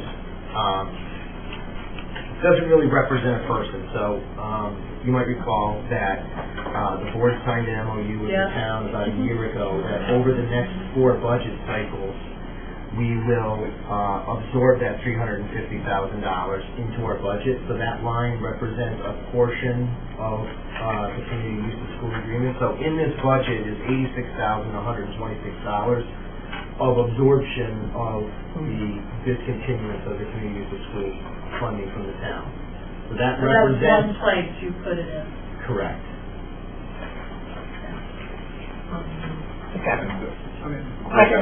There's 10 general maintainers and 24 custodians. Okay, thank you. Thank you, Joe. Say that again, Joe? 10 general maintainers. Multiple disciplines within the general maintainers. Sure. I was just going to comment that, so coming from teaching in an arts magnet district where theater is something we promote, if our auditorium manager, who also happens to be the drama person, were being paid a teacher certified salary, it would be exorbitantly higher than this based upon how long he's actually been there and the quality of work that he's put out. And we kind of promote that as something that students can come to Waterford High School and do the arts. It's a huge, he trains kids on how to use equipment behind the scenes, which we don't have that as a classroom at the high school. So that's inherently valuable right there in and of itself. So we're actually, I feel, getting a discount big time because we actually do have a theater teacher at my school who's paid a lot more than this to do elementary production. So anyway, it's a certified position at my school, and it's a lot more than what is being paid here. depends on the years of service. Contractual. Correct, yes, but what I'm saying is, for the equality that we get, just the fact that he's not certified, it's pretty high. Anyway, I'm just throwing that out there. And that's what we promote, is we want to do the arts, and drama's part of it. And that's kind of the closest thing we have to a certified position for drama, if you will, because we don't have a drama teacher. But we need to be really clear, because I know exactly what you're saying. I mean, I'm just kind of But I don't want to link the auditorium manager with our drama program, because they're really two different things. Right, but I'm saying the equipment, which would be stage equipment and also the lighting and the soundboard, that's a huge part of the drama industry, or the background of the dramatic industry. So let me ask another question, since you're on this. What happens at the other 4 schools during the day or at night for their auditorium, stage, gym, whatever? So if I'm at Quaker Hill, day or night, what happens in different programs? Who's taking it? It's all him. Is this guy going up there and doing that? No, just high school. No, but a number of their concerts are coming to us. That's right. But seriously, what happens at the other 4 schools during the day or at night? I'm just asking, I don't know. They wait it. Not to minimize what's in place at the middle school and elementary. Right, but it's not the same capacity. A fraction of the participation in the amount of it. I don't want to say it's push button, but typically at the middle school and elementary, it's the administrator handling it. It's pretty much Turn the light on. volume. Pretty much, I mean, yeah. That's about it. It's a valid question, but it's not nearly. So he's not going there to maintain these other 4. No, but the light board at the high school is huge. The sound board is, I mean, you're talking all kinds of moving parts. If you've ever been to the theater, oh my gosh, I'm drawing a blank. The Guard. Have you walked by? I mean, ours is extremely similar, and that's, if you're training kids how to use that, that's a huge thing for children to learn. Well, Pat, I'll have to look around a little more at Dancing at the Stars to see what's going on back there now. Now I'm going to really be paying attention. Procedurally, before we move on the entire budget, motion should be in order at that meeting if any member wanted to propose an elimination of the line item. It's good that we have this discussion now.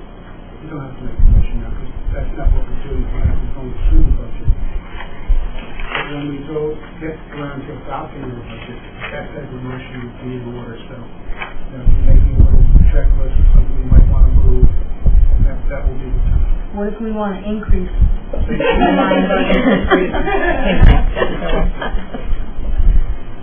Okay, any other questions on the support services on page 20? For page 20? 20 or 22? No, we want to move on to the services staff plan now. Okay. 21 and 22. Okay. Can you maybe talk about the general use for emergency services, just so everyone knows? Yeah, no, absolutely. I think it's either October or November.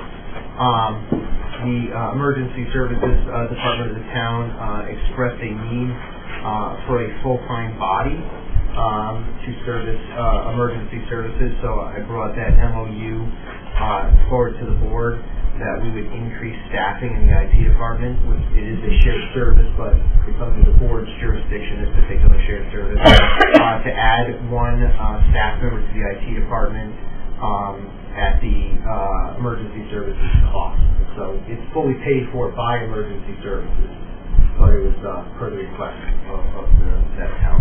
So that IT department asterisk is the emergency service person? Correct. Okay. You can see 6 in 17-18, increased to 7 during this year, maintained at 7 next year. But again, at no additional cost.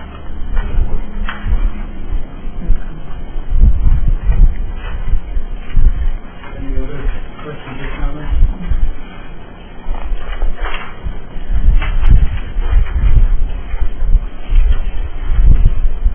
The employee benefits. 23 through 25. Yeah, I have a question on page 24. The life insurance, sorry. On page 24, the life insurance, which bargaining unit gets life insurance? You don't have that memorized. I know certainly teachers and administrators do, and I would have to check on the other unions. Teachers get life insurance? But we can definitely have that for you next So, week. okay, so you're going to look that up. Thank you. Other questions on employee benefits?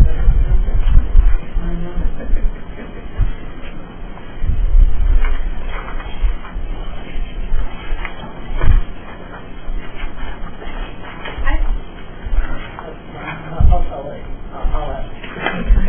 I won't say it.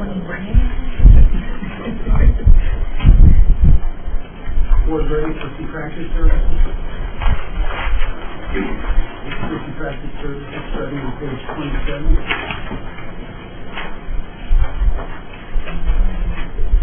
And learning to, I believe, page 29. I have to ask, I'm sorry, but it'll be a quick answer, I'm sure. Is Learning Through Service and the auditorium manager, what contract do they fall under? They are unaffiliated, so they're not in any bargaining contracts. They have individual contracts. Okay. So how do they get a raise every year? The board approved that at the June meeting. Okay.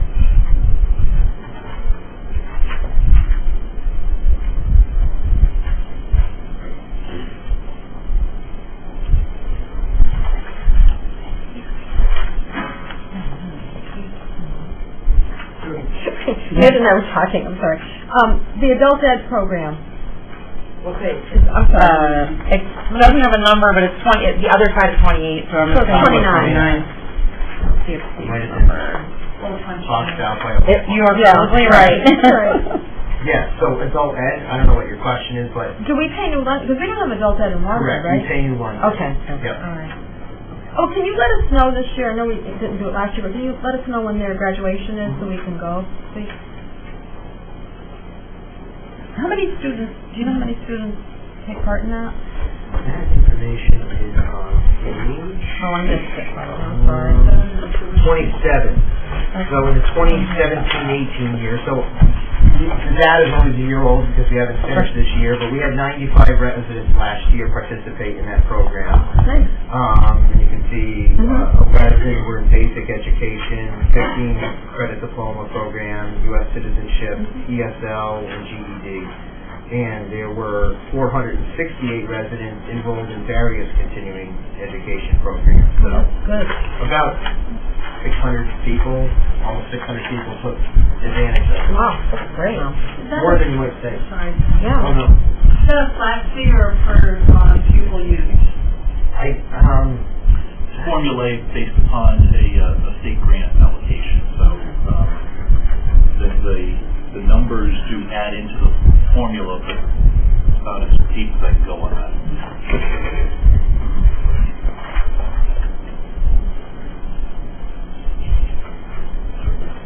Sorry. On the same page, health services, nursing, that went up. Is that because Yeah. you so the- explained we have more? We have more medically problems, Susan? Not really directly related to that.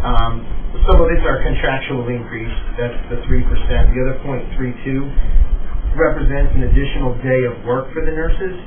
The amount of information coming into them in August prior to the opening of school is a large volume of information. And they met with us and talked about an additional day, and we've recommended that in the budget. And the medical advisor fee went down. It was 12,000 and now it's 8,500. Yeah, so we Good. parted ways with our previous medical advisor and went out to get a more cost affordable one. Very good. Tommy, does that mean we have RNs in all of our buildings? Yes, there are. Yes, DNA stats are. Yeah. Yep. The service contractor professional, that's 60%. So Yeah, that was up by $35,000.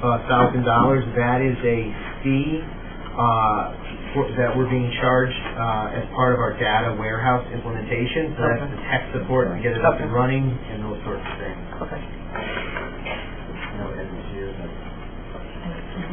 Serious. Oh. How did you want that, Ed, right? That's right, correct. Is that a cost that we will? That will incur? eventually age out. Okay, so Yeah, it'll if you get it eventually up and absorb running- and, okay, got it. 5 years. Okay. Any other questions? Transportation. Pages 30 and 31.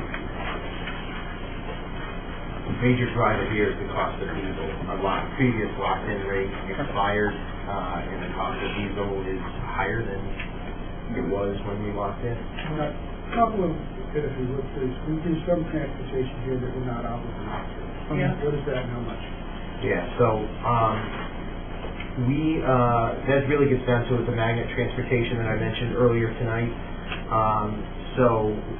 We are required to transport magnet students within our boundaries. So that would include Friendship School and Dual Language, which is up at the old Southwest School.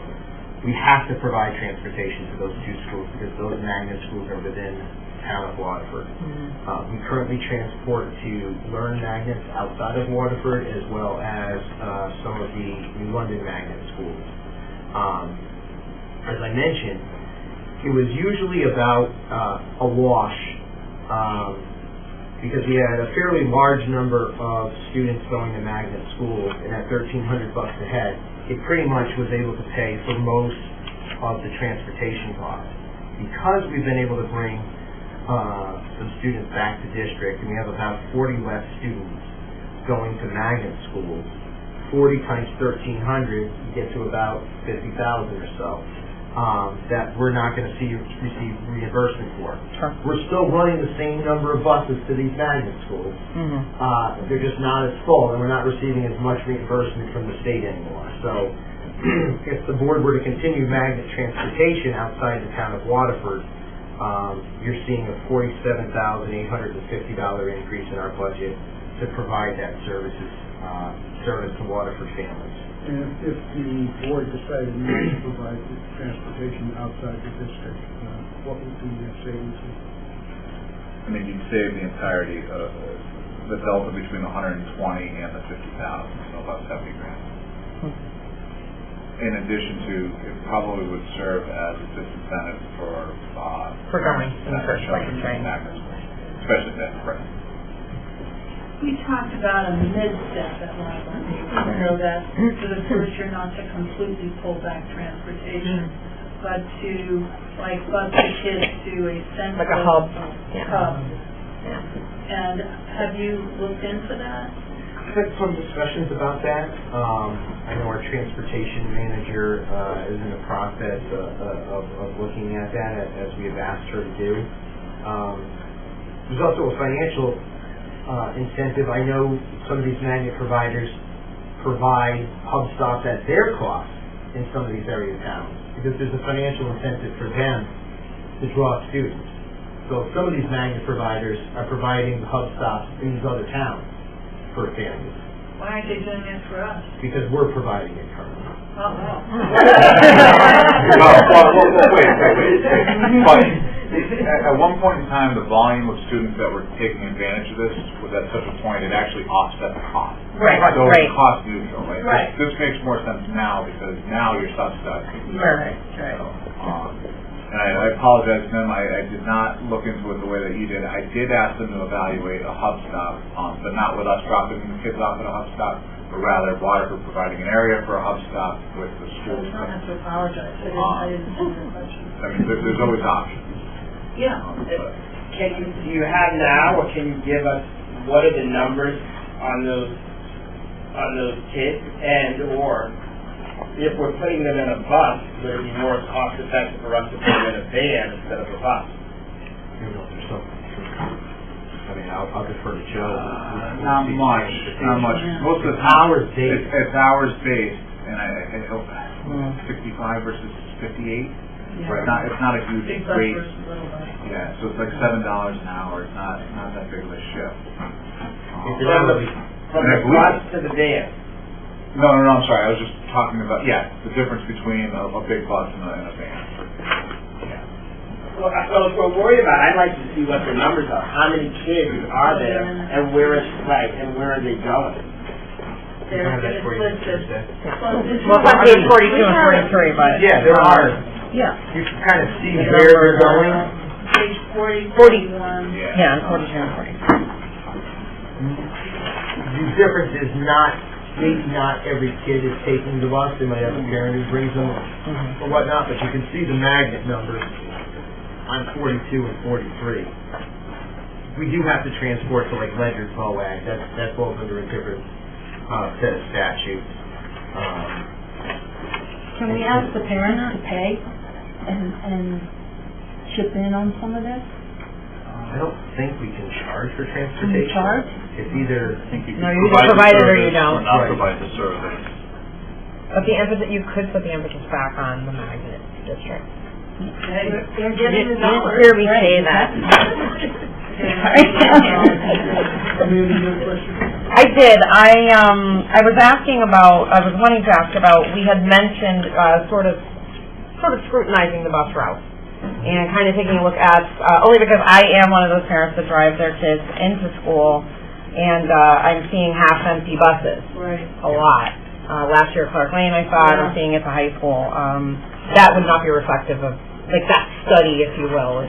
No, so the way the legislation is written in Connecticut, it's assumed you're going to provide seats for the majority of the kids who take. I don't want to say it's one for one, because that would be inaccurate, but you're expected to provide, I think the word the statute uses, you shall provide transportation for students. With that said, again, I actively engaging our local delegation. I was on the phone with our state rep today. There's a bill in the legislature that would allow us to survey families to say, are you electing transportation next year? Now that's a maybe. With that said, I know each year Joe and our transportation manager do provide these routes based on our best estimate of ridership, but some of it is being handcuffed by legislation which we're trying to address. But The other factor of that is just on the timing of runs. So, Right. High school gets out at one time, middle school gets out only 25 minutes later. So if you have less buses, they're going to have to cover a longer distance, taking a longer amount of time. So the partially empty buses do a quick turnaround. Sure. So scheduling might be impacted on those decisions. Do we have one bus that takes the elementary school students to New London? Could we use just one bus rather than three separate ones and divide it up? we can have a layout next week for you about Where they go. magnet buses, but I know they start at different times. The specific one that deals with these dollar amounts, it's like it transports about 50 kids, it's actually a little less than that are actually using it. Covers armaments, marine science, magnet school, science, and tech magnet. So those are the three schools that it covers. And What about the elementary schools, like Winthrop and Nathan Hale? not part of this grant. I'll have to pull that separately. Okay, because there's only one student at Jennings, but there's 14 at Winthrop and 10 at Nathan Hale. I know we don't transport to every New London magnet. Correct. Oh, you don't? We Okay. do not. Okay. And some of them, we put them on fit them on Goffness High School, and then New London transports them from there. But I'll get you a better. Oh, okay. Well, that's good. Okay. Thank you. Anything else on transportation? Okay, insurance, pages 32, 33.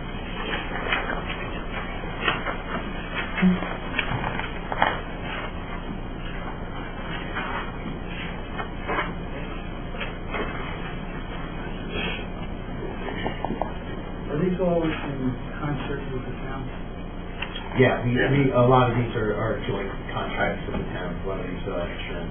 And I do expect these numbers to be updated for next week.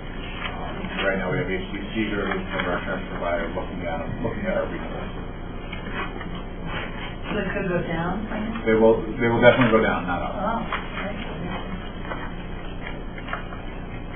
Communications. Any questions or comments? Page 34, 35.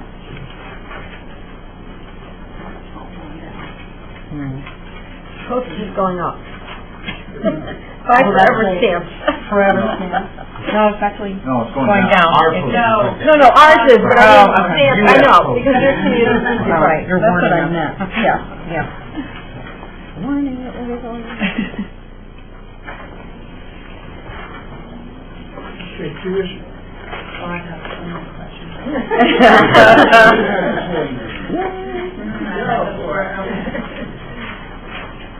The first thing is, can you explain the Waterford country? I understand Nexus, having been a principal, but I don't understand why we give Waterford Country School so much in tuition.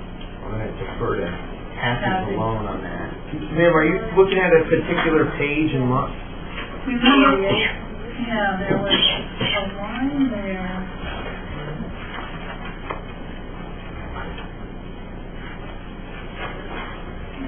Tuition emergency shelter, 73,000. I'm looking. Oh, on page 44. Okay. We give them $570,000 a year. Are they Waterford students being placed there? Some are no Nexus students, but they are students who, because of their specialized behavioral needs, are placed at the school there. And is DCF doing those placement, or are we doing the kids from Waterford that go per PPC? Some are ours, both are ours. But there are ones there that DCF does place, but Right. because the shelter's in Waterford, it's on our dime. I will tell you again, this is an area that I'm up at the Capitol, work with our legislators, there's another bill proposal on that.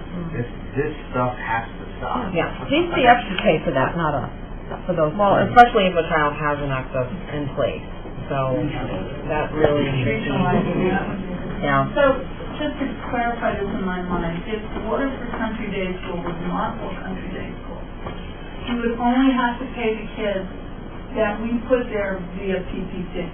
Or that we weren't in Nexus for, right? Yeah. Waterford residents that we put there for one way or the other. And Martha would depend on that other one. How many of those kids do you know are Nexus versus Waterford kids? I think there are two. Two Waterford kids? No. Two Nexus. The rest of that would be our money anyway. We'd have to pay that as a special ed tuition. Right, and we do get excess costs for students Right, that right. are state agencies like students. Okay. Can you find them, can you get us the numbers for next week, the exact numbers? That hasn't been something that we've put on here because that's how we've chosen not to include the exact numbers at each placement because it's confidentiality issues. We actually had people figure out who was going where, and that's the reason we put our total amount of students. Right. You can see full-time placements, 19 this year, next year 27, based on IEPs. And then part-time placements, 1 this year, 0 next year. Total placements, 20 to 27. That's the 7 I was talking about. 5 of those are students that we've placed with severe needs, significant needs. The other 2 are DCF placements. I can tell you these are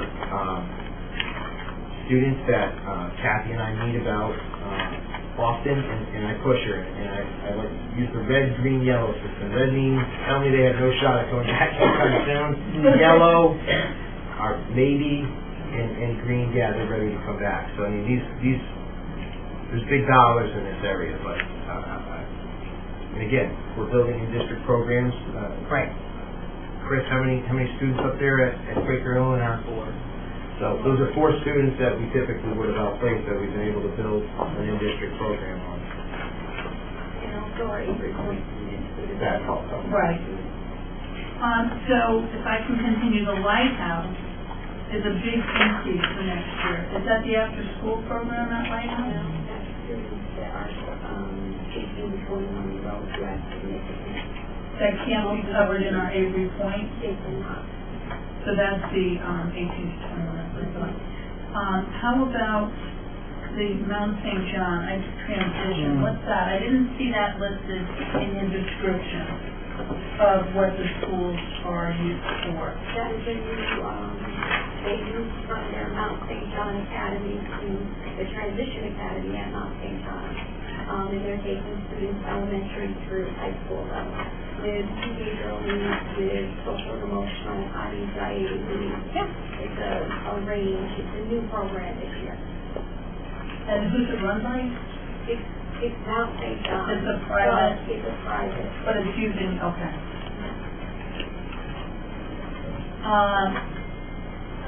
With the Friendship School, the Friendship School is kind of listed as regular and special education.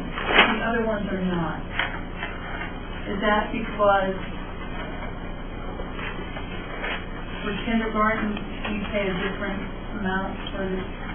Yeah, this is really a holdover from when we were in a formal agreement as one of the partner districts. We no longer pay for pre-K regular tuition. We do need to pay for kindergarten tuition and special ed services. Kathy, talk about if there was a pre-K student who remained at Friendship and they were special ed. And we would be responsible for overseeing their IEP and providing the same as the magnet school. Just as we do for any magnet school, for child with special education at a magnet school, we pay not only their regular ed tuition, but we pay any special ed fees on top of that. So services, related services. So at the pre-K level, we don't pay base tuition anymore. We're still on the hook for special ed tuition, which is why we bifurcated for Friendship, and that's kind of a holdover line from the old days. But it's listed as regular, Tom, that's why I'm confused. I can change it for next year. It's a holdover from 2017. So the line that says Friendship School regular, $87,000 for next year, That- to pay for special education? No, regular ed kindergartners. Number of students multiplied by the tuition rate per kindergarten. I'm confused as to why we're saying kindergarten. They're a magnet school. Friendship School, a regional magnet school. If they go to RMMS kindergarten, we pay for tuition there. Thank you. It's not just because it's a Friendship school. Correct.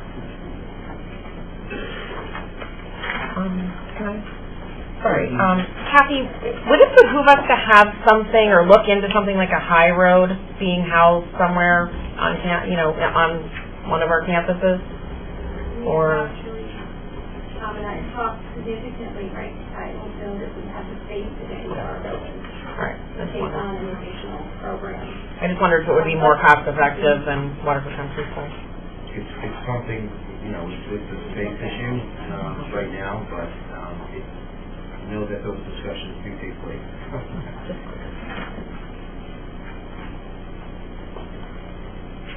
Back to the Friendship School for the magnet A. We have numbers listed for a lot of these schools, but we didn't have numbers for that. Page 42.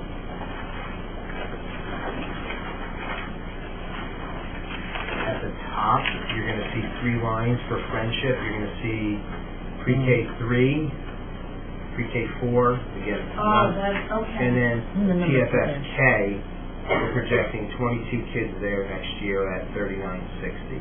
Okay.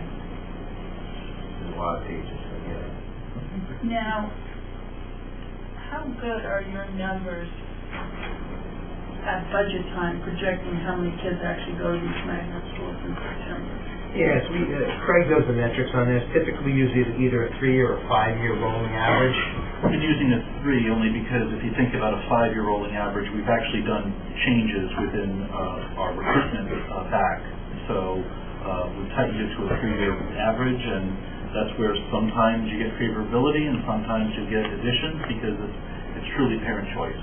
Mm-hmm. And so no matter how good our census is, going back to how many kids are projected for next year in the kindergarten, just Baker Hill and everywhere else, this could go up if all 22 kids decided to go into our Waterford school.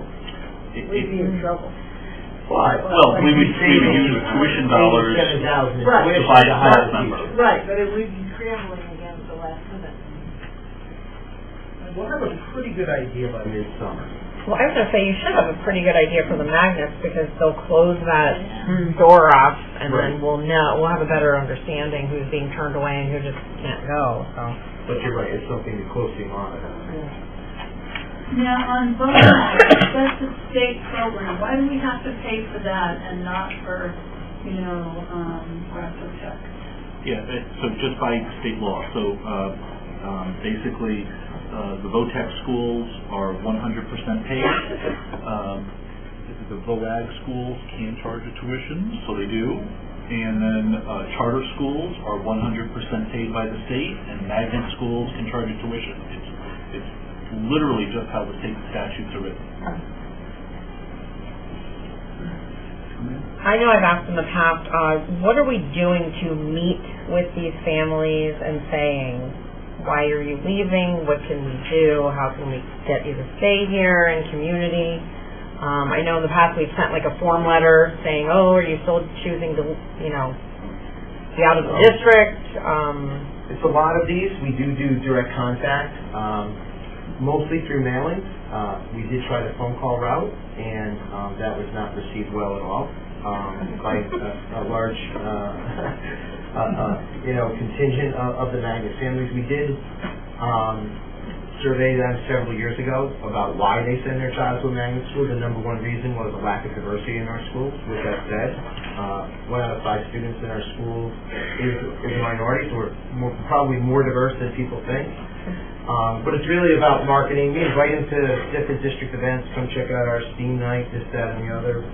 But we kind of backed off the voice route based on feedback from them.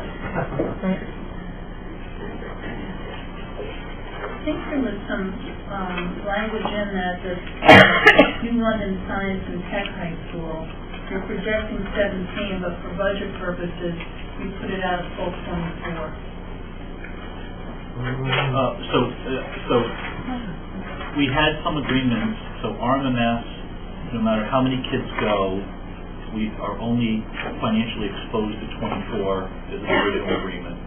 When the Science and Tech magnet came up, the former superintendent of Waterford and the executive director of Learn negotiated a similar deal with no more than 24 being billed at. So if it's only at 17, the math means we're actually just paying for the 17. I do denote that because if it goes up to 26, then the math will only represent the 24 in the budget book. And how long does that agreement last?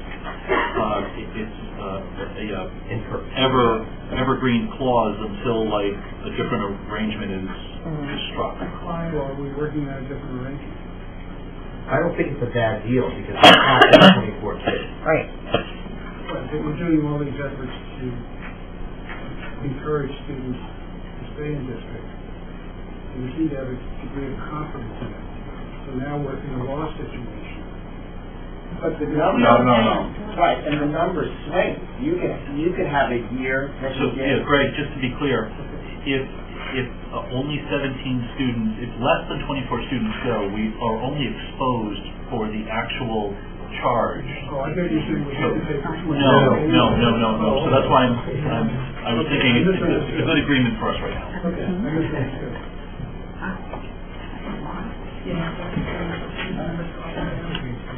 Other tuition questions? I have kind of now, kids who are in a situation where they live with one parent or the other, how stringent are we on that? Like, say a dad lives in East Lyme, and the kids are really not there that much, or sorry, I bring up East Lyme, say Ledyard, wherever, but they choose to go to Ledyard because they're with dad maybe, a thumbnail of the time, but then they're sort of with mom too. Like, how stringent are we about making sure that if they truly are with one parent more than the other, that they're actually at Waterford School? Yeah, so I mean, obviously we follow the state statute. It's typically where they spend the majority of their time. All 5 of our schools are very vigilant and adhere to the grounds. Our staff listen for cues like, oh, it's my first day in Waterford in a month, or sleeping at Dad's house, that sort of thing. And those issues run through Craig's office. We do contract on a per case basis with a private investigator, and we weed people out through investigation. Okay. Other purchase services. 47 through 49.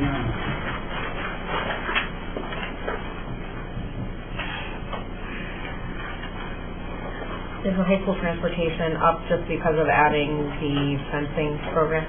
Purely a function of Or rate. just gas, 26, fuel, whatever? 25 is Okay. 3% in our contract with the bus company. Okay. 3%. Yeah, that's it.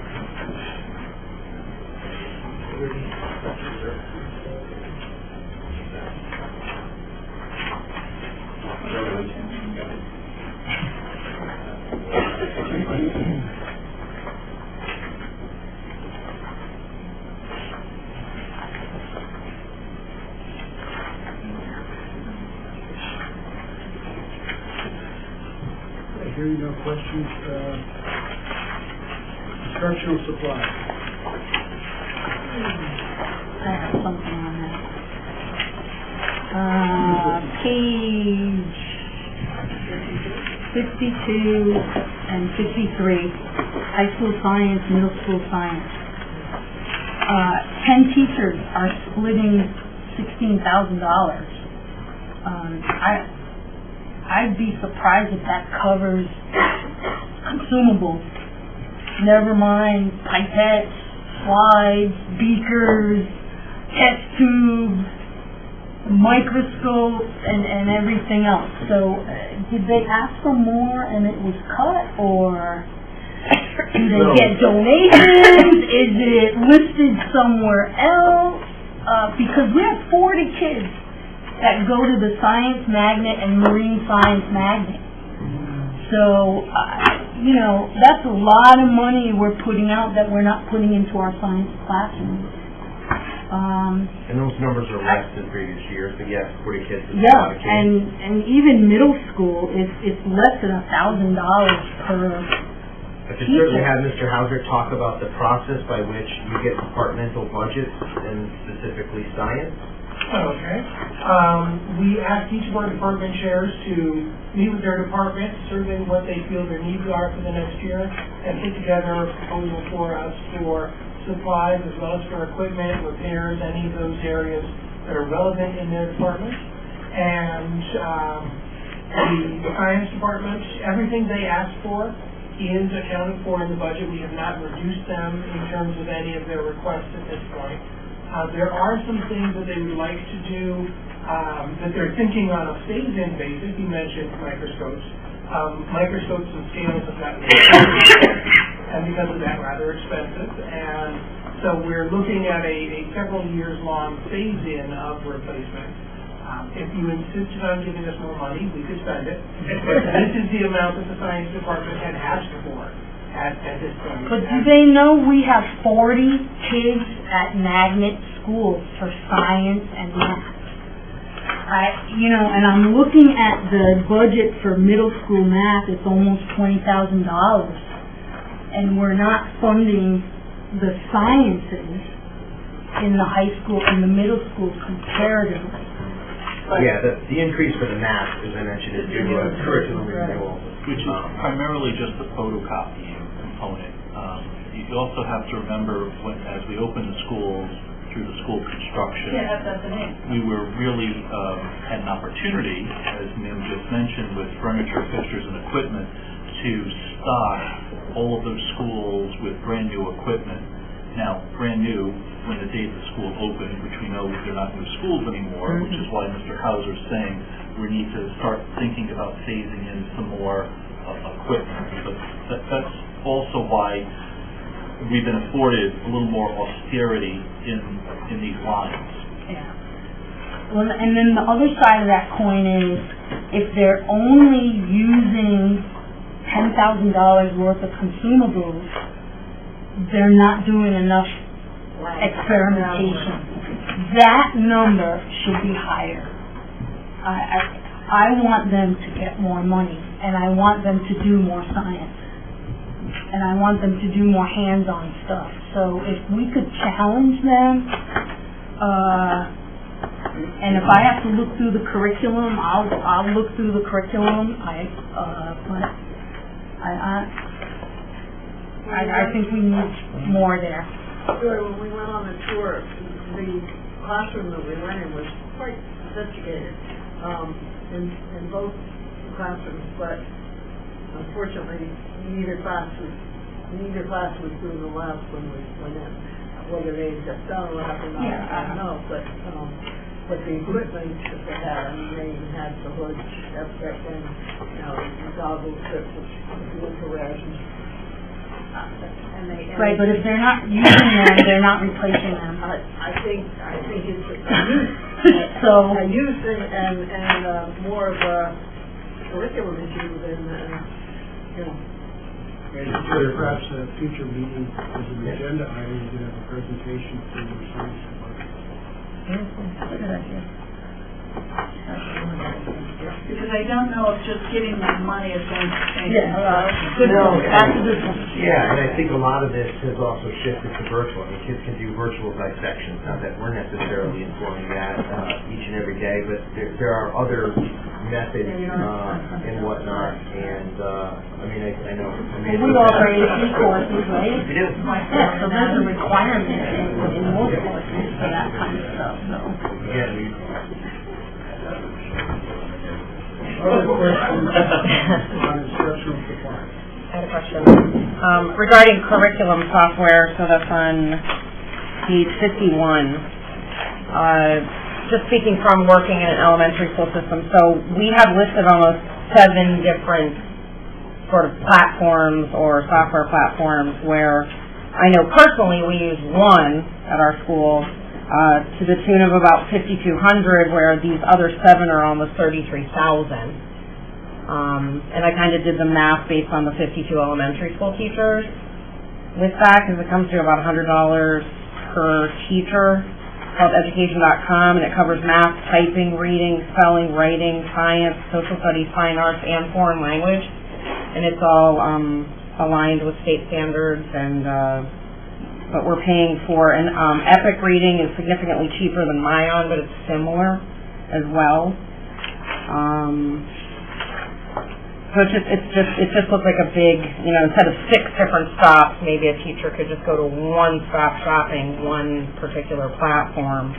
So I can talk a little bit about the process by which we review software. And Khan Academy is free. And we do utilize, we do utilize Khan Academy. I would like, if you could send me the list of programs they're using. I could certainly have our elementary technology coach work with teachers to see would that work, and then are there efficiencies. I know, we look at this annually, we look at student usage.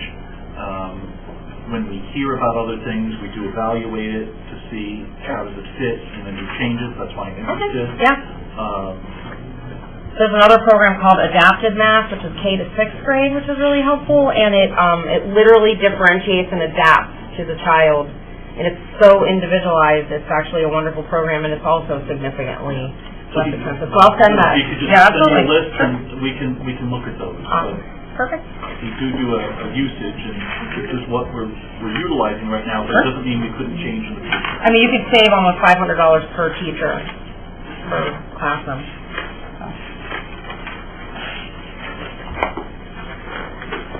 Any other instructional supplies?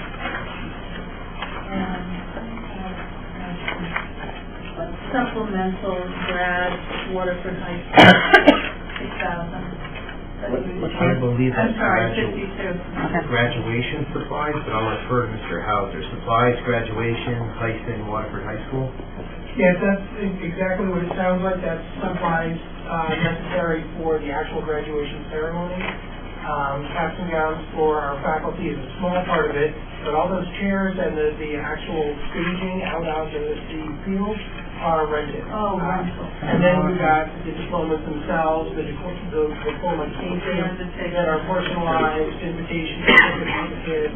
So there's rental fees in an instructional supply account. Well, we just cluster all of our supply, all of our graduation-related expenses into that one account. And if you have it in the auditorium, We did, we have a bunch of chairs outside, because they got delivered 2 days in advance for rehearsal and setup. you pay for them. Unfortunately, they're there whether we're in them or not, yeah. We pay for the faculty gown? Yeah, and the board of ed. They're rentals, they're not. Oh, okay. Yeah, they're not. They're rentals. And then tell me this, do students pay class dues? Are there class dues? I personally don't know the answer. We don't collect annual class dues, however, there is a cap and gown fee that students pay in senior year that's specific to the cost of the caps and gowns. So that money for class dues or that sort of thing, that's not absorbed to pay for graduation tickets, their cap, their gown, and that sort of thing? No, Waterford High has never charged a class dues. Okay. Okay. Operation and maintenance facilities.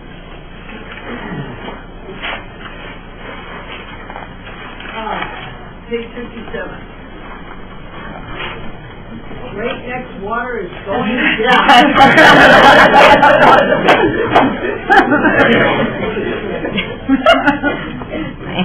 Took a couple of new irrigation. They took out all the water fountains. Primarily due to the shift of Camp Dash to the middle school. Yeah, so Clark Lane went up. We actually broke our sprinkler system in the spring and just didn't fix it till the fall. That could be it. Partially true. Yeah.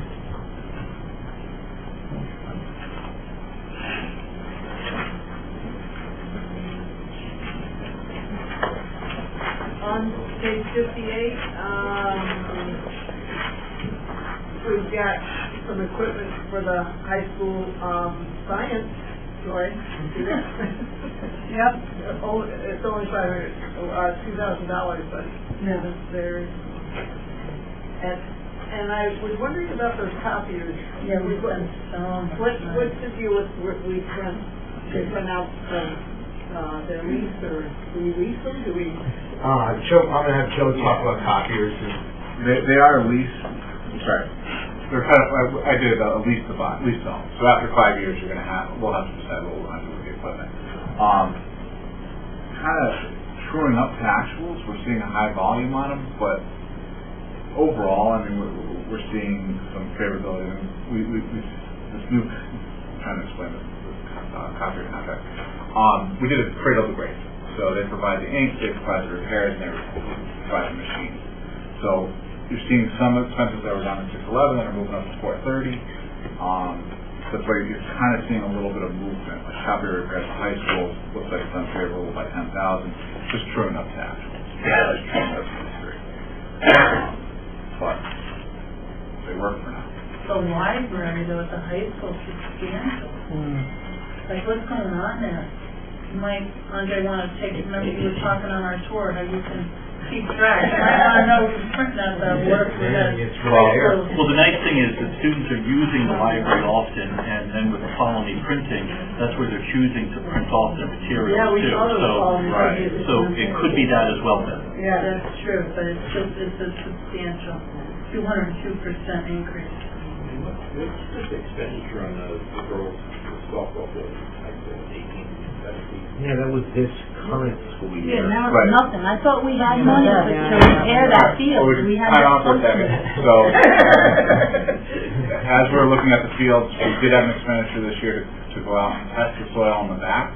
I needed a place to capture it, right? Because I know this is going to become a topic of conversation. So I created a new line. That's where the expense is captured. There's nothing budgeted for next year because, as of right now, it's a capital request of the town. So that it will not shouldn't hit our books. But having said that, I wanted to be able to capture those expenses, because that's going to be a topic of conversation for the rest of the fiscal year. Okay. And that's only the first testing, that's not the phase 2. We don't need to update that yet. Yeah. So far, it's Right. Can we go back to the printers? They're printing, am I correct in saying, so a student puts in their ID number or some sort of number, and then they're able to print, so they're printing to these particular places, and you're saying they're printing mainly to the library? Is that what I'm hearing? Yes, a lot of the printing is to the library. So, can we cap by a student's ID number the amount that they're printing? So, instead of them having free reign, that they cap out at 20, 25, or 50, and then you can say, hey, Joey's printed 800, he's doing the handbook 50 times, Joey's knocked out. Those produce monthly usage reports for us, and where we do see spikes, we address those. But not to be More by building. By building, it captures students and teachers in these reports if they reach a certain Not threshold. necessarily by individual students. To cap students. I'd like to see a lock over You know, certain amounts, until they release the lock at an administrative level. I think we'd be hiring staff to manage this, in all honesty, to cap students and say, now the student's got to go to To be somebody. honest, we've done usage studies, and student printing is actually very reasonable in volume, a page or two a day per student on average. We will occasionally see a student spike for whatever reason, and whenever we do, we always track them down and talk with them about what it was that led to it. But generally speaking, the school-wide average is 1 to 2 pages per day per student. So that it's not the students that are making this big thing, it's the teachers. I'm just saying, hold on. I'm saying, if we're talking about this, and you're telling us that it's jumped this amount, and I'm thinking it was the students, so now you're saying it's not the students, so it's the teachers. Well, keep in mind, Joe did mention that the number that you're seeing in this year's is a truing up of what was actual before rather than what was... So if you go back about 16, 17, for example, So this is you saw 40,000 at the high school, you saw 50,000 at the middle school. This line has been classically and historically underfunded. This is really about a truing up to historical actual. Because it's difficult to go back and manage what was done from that. I mean, it's actually down from 16, 17, but it's a true up based on actual. So, 16, 17, I'm sorry, it might have been when the lease started, right, the lease agreement? That might have been when we saw this big club that year. Actually, I could add a little to that. We recognized that back in that time frame that the cost per page in different types of printers is vastly different, and that was when we started to identify that there was a lot of printing that was not going in the most cost-effective direction, and we started training our teachers on how to select the most cost-effective option, which in almost all cases, especially if it's color and it's large volume, is to send them to the library. So when you see the library numbers going up over time, but the overall numbers going down, that's because of some aggressive steps we've taken to manage and educate teachers in the most effective use of our printing system. Fair enough. So, can I just ask, are these printers or copiers? Because we got rid of all of our printers at our school, and it's just copiers, and we each get a certain dollar amount. And once we've reached that, we have to go to we have one IT guy that's in our building that he can go in and kind of fiddle stuff around, but it's cheaper, it's cheaper by page to send it, obviously, to a copy machine than it is a paper. Like Andre was saying, we send the reports once a month to the principal.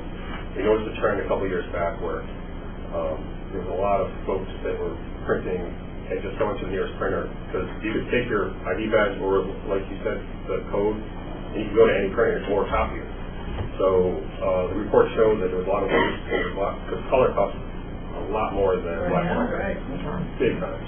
So we made some changes, the principals made some changes, talked to the staff, talked to the students, and there's definitely a shift going from students going to their nearest printer and a lot of them are just going down to the library.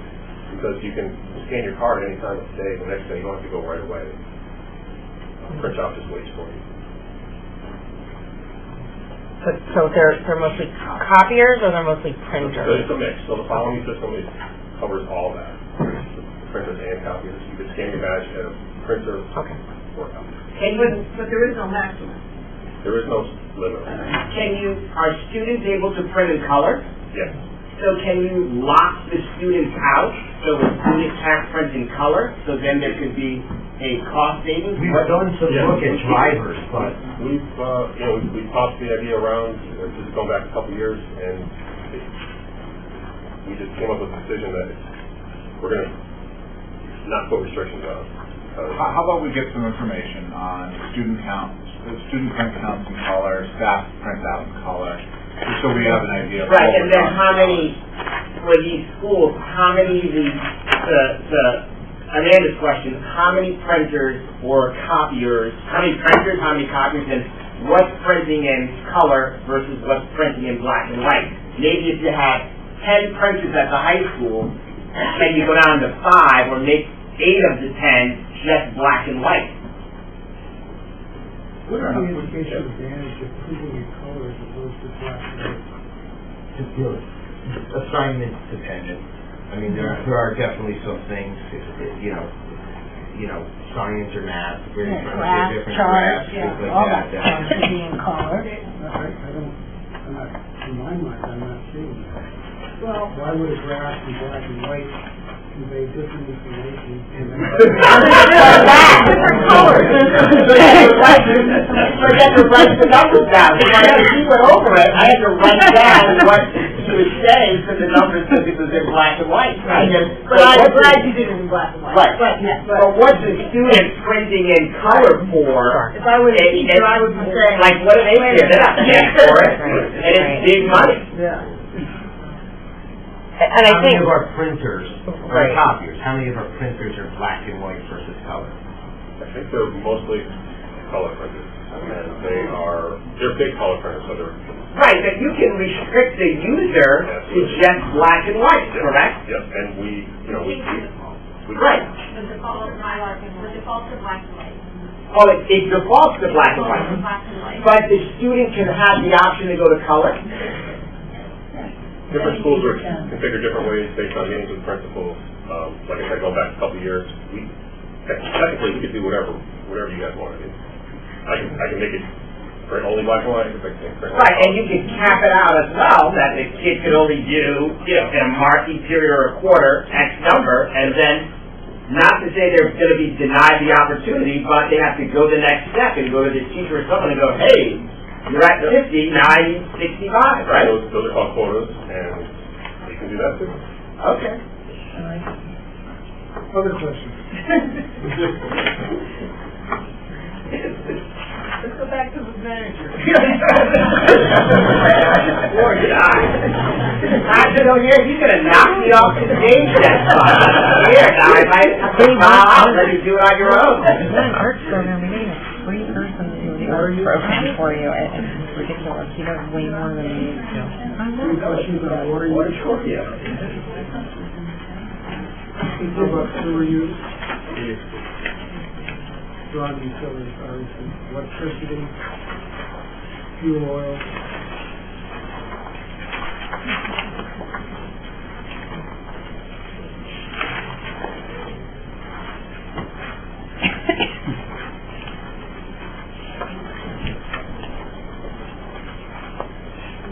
Okay, textbooks, what do you have? Negative numbers received for Jackson Park. That is, The elimination of community use of schools. okay.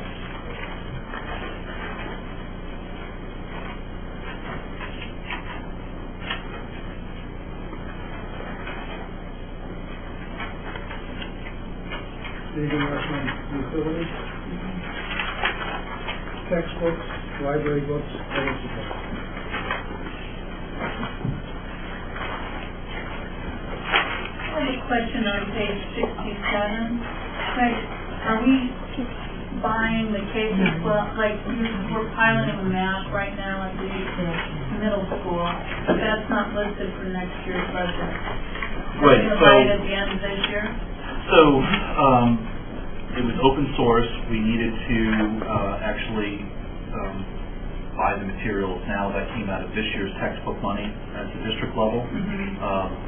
Because, it's highly successful, I'm encouraged. I'm going to bring it to the board approves it. It's then in the school budgets, where normally the first year of implementation it would be out of the district, but I did that in the pilot because we really have did a school-wide pilot of this year. So on page 67, the K through 12 mathematics for this year, that included some of your pilot material. That included some of the pilot materials. The high school will be entering a math cycle in the 1920 school year, so actually at some point in time, some of this money will have to pick up the high school math as well. With these budget amounts being fixed, we usually bring to the Board of Ed new textbooks in June, which means we can buy them in June or July, and it's fairly seamless for staff. And so that's how we've been able to kind of keep the textbook lines flat, because we kind of balance the equation on over two fiscal years. It was a surplus at the end of the year. Yeah. So you are anticipating, I just want to make sure you have money in for that new math program at the middle school. And that's in the middle school textbook account, and that was actually one of Tom's slides for an increase. But it's, so that's why on page 67. That's correct, because page 67 is really around new text, so not school level. It's a good question, because it's a little out of the norm because of the expansiveness of the pilot, but it has been so successful, we expanded it.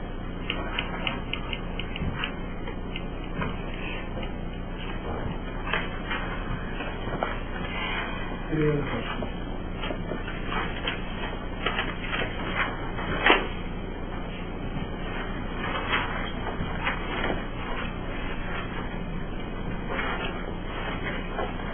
Can we go to page 69?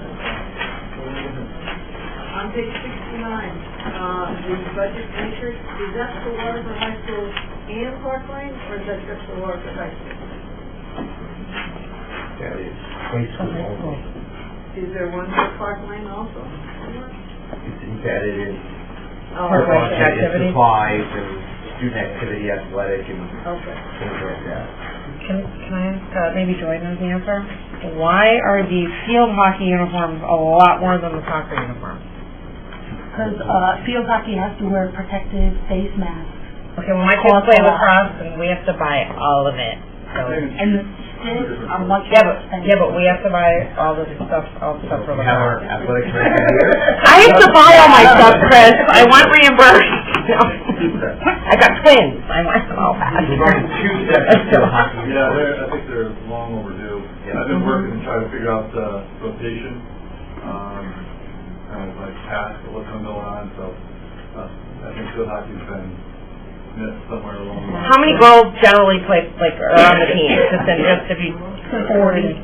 Oh, it's 30? 30, right? Because we have about 60 soccer players, and the fee is like half for new uniforms for them. So I just wonder. Chris, on soccer, the $33,050, is that a whole set, or is that just replacement? Are they just? I think that's probably a single set. Off the top of my head, I think it's a single set of either away or home or away. Yep. Okay. And the girls are home or away, but the soccer's only But one. and just to clarify, the high school doesn't pay for the lacrosse stick, the mouth guard, the eyewear, we pay all that. I mean, as parents, we put that out. So that's when it says equipment. I was just wondering. Do we get all of our uniforms from the same company, like all Nike or all Adidas or something like that? Yeah, Do we get any sort of, is there any incentive for us to do that? Like, do they offer us a break because Yeah, we have a nice deal. It's a percentage of the cost.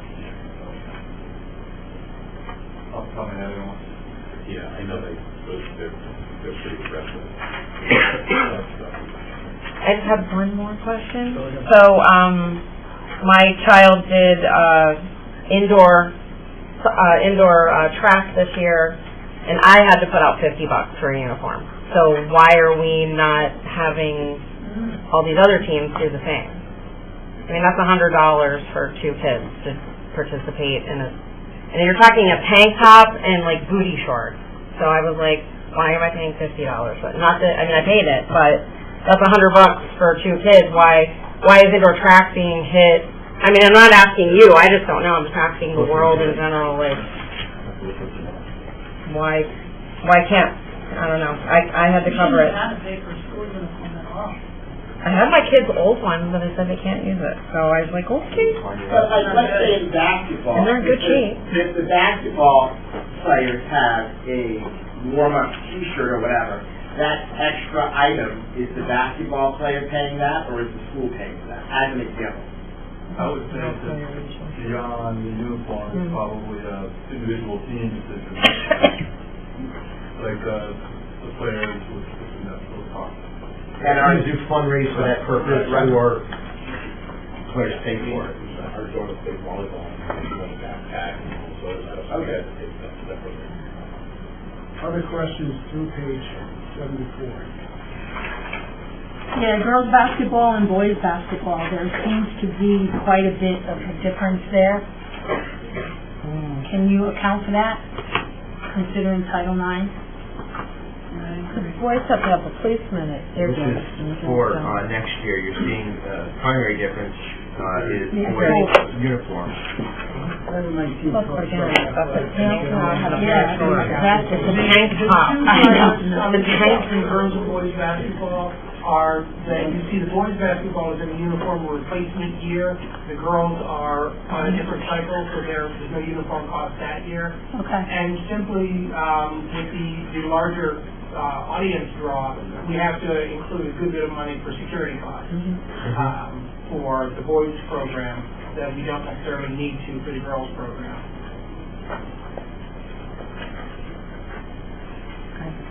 Of course, have to pay the uniforms and others, so it's there. Yeah, I would actually, I know them fits embedded for the Parkway Middle School, the athletics, but I'd love to see it pulled out, because I just flipped through there and I couldn't find it. I'm sure it's in there, but I don't know where to find it. So if you could, this is very helpful. I don't remember seeing this before. Is this new? These 2 pages? No. It's going to give you kudos, Chris, but I guess they were there and I just never noticed. There's typically not high cost associated with middle school athletics, but we can look to get any breakdown. I'm just thinking about, like, if we have to buy uniforms. That's what I want to know. That's what I'm Middle saying. school. Like, it's a tank top. Some of this is building the plane as we're building it now with a district AD. Right. You have to remember, No, I get it. before with the athletic director didn't cover the middle school, now it's much more haphazard, so. Why isn't cheerleading divided up between like fall cheerleading and winter cheerleading? Because there are 2 different squads usually. Because you have indoor track and then you have cross country. You know, I mean, those are divided up, but Which cheerleading page are you on? 69. So, it's cheerleading throughout, the year. I mean, track is different sports. I mean, Chris can speak maybe to larger. But they're 2 different squads. Yeah, 2 different squads. One's more of a competition, and I would say a lot of times the fall cheerleading is kind of the, for a better term, rehearsal for the competition. Yeah, the football game. Work up for the competition squad through the fall. Not a lot of, there hasn't been a lot of expenses in terms of the needs, from what I've experienced this year. Working through that, but Well, I guess I was just getting to the fact that are the coaches compensated for two separate sports or just one? For two, okay. How many kids in the building at the high school again? How many, 800, give or take? All right. Other questions? Through page 74.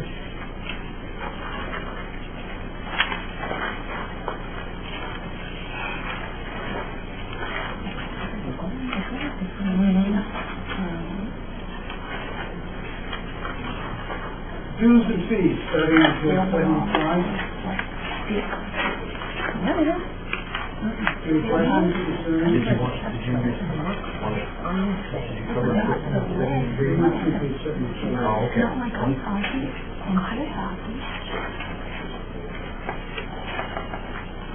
Good with dues and fees? All right. Unless anyone has questions or comments on the appendix, I think we're done. You know what's in order. Can I just make one comment, just so you understand? Next week will be an executive recap of the budget, and then getting back to the board on their questions with information, and then as the chair mentioned, public comment. Thank you. Could we also have a breakdown on what the different coaches get paid? You know, the coaches for football and basketball. It's in the teacher's contract, the bargaining. Okay, well, I'm just curious to see what they got. Yep. Anyone care to make a motion to adjourn? So moved. Second. All in favor? Aye. Opposed? We are adjourned. Thank you very much. Thank you. Thanks for coming, everybody. By the way, before the audience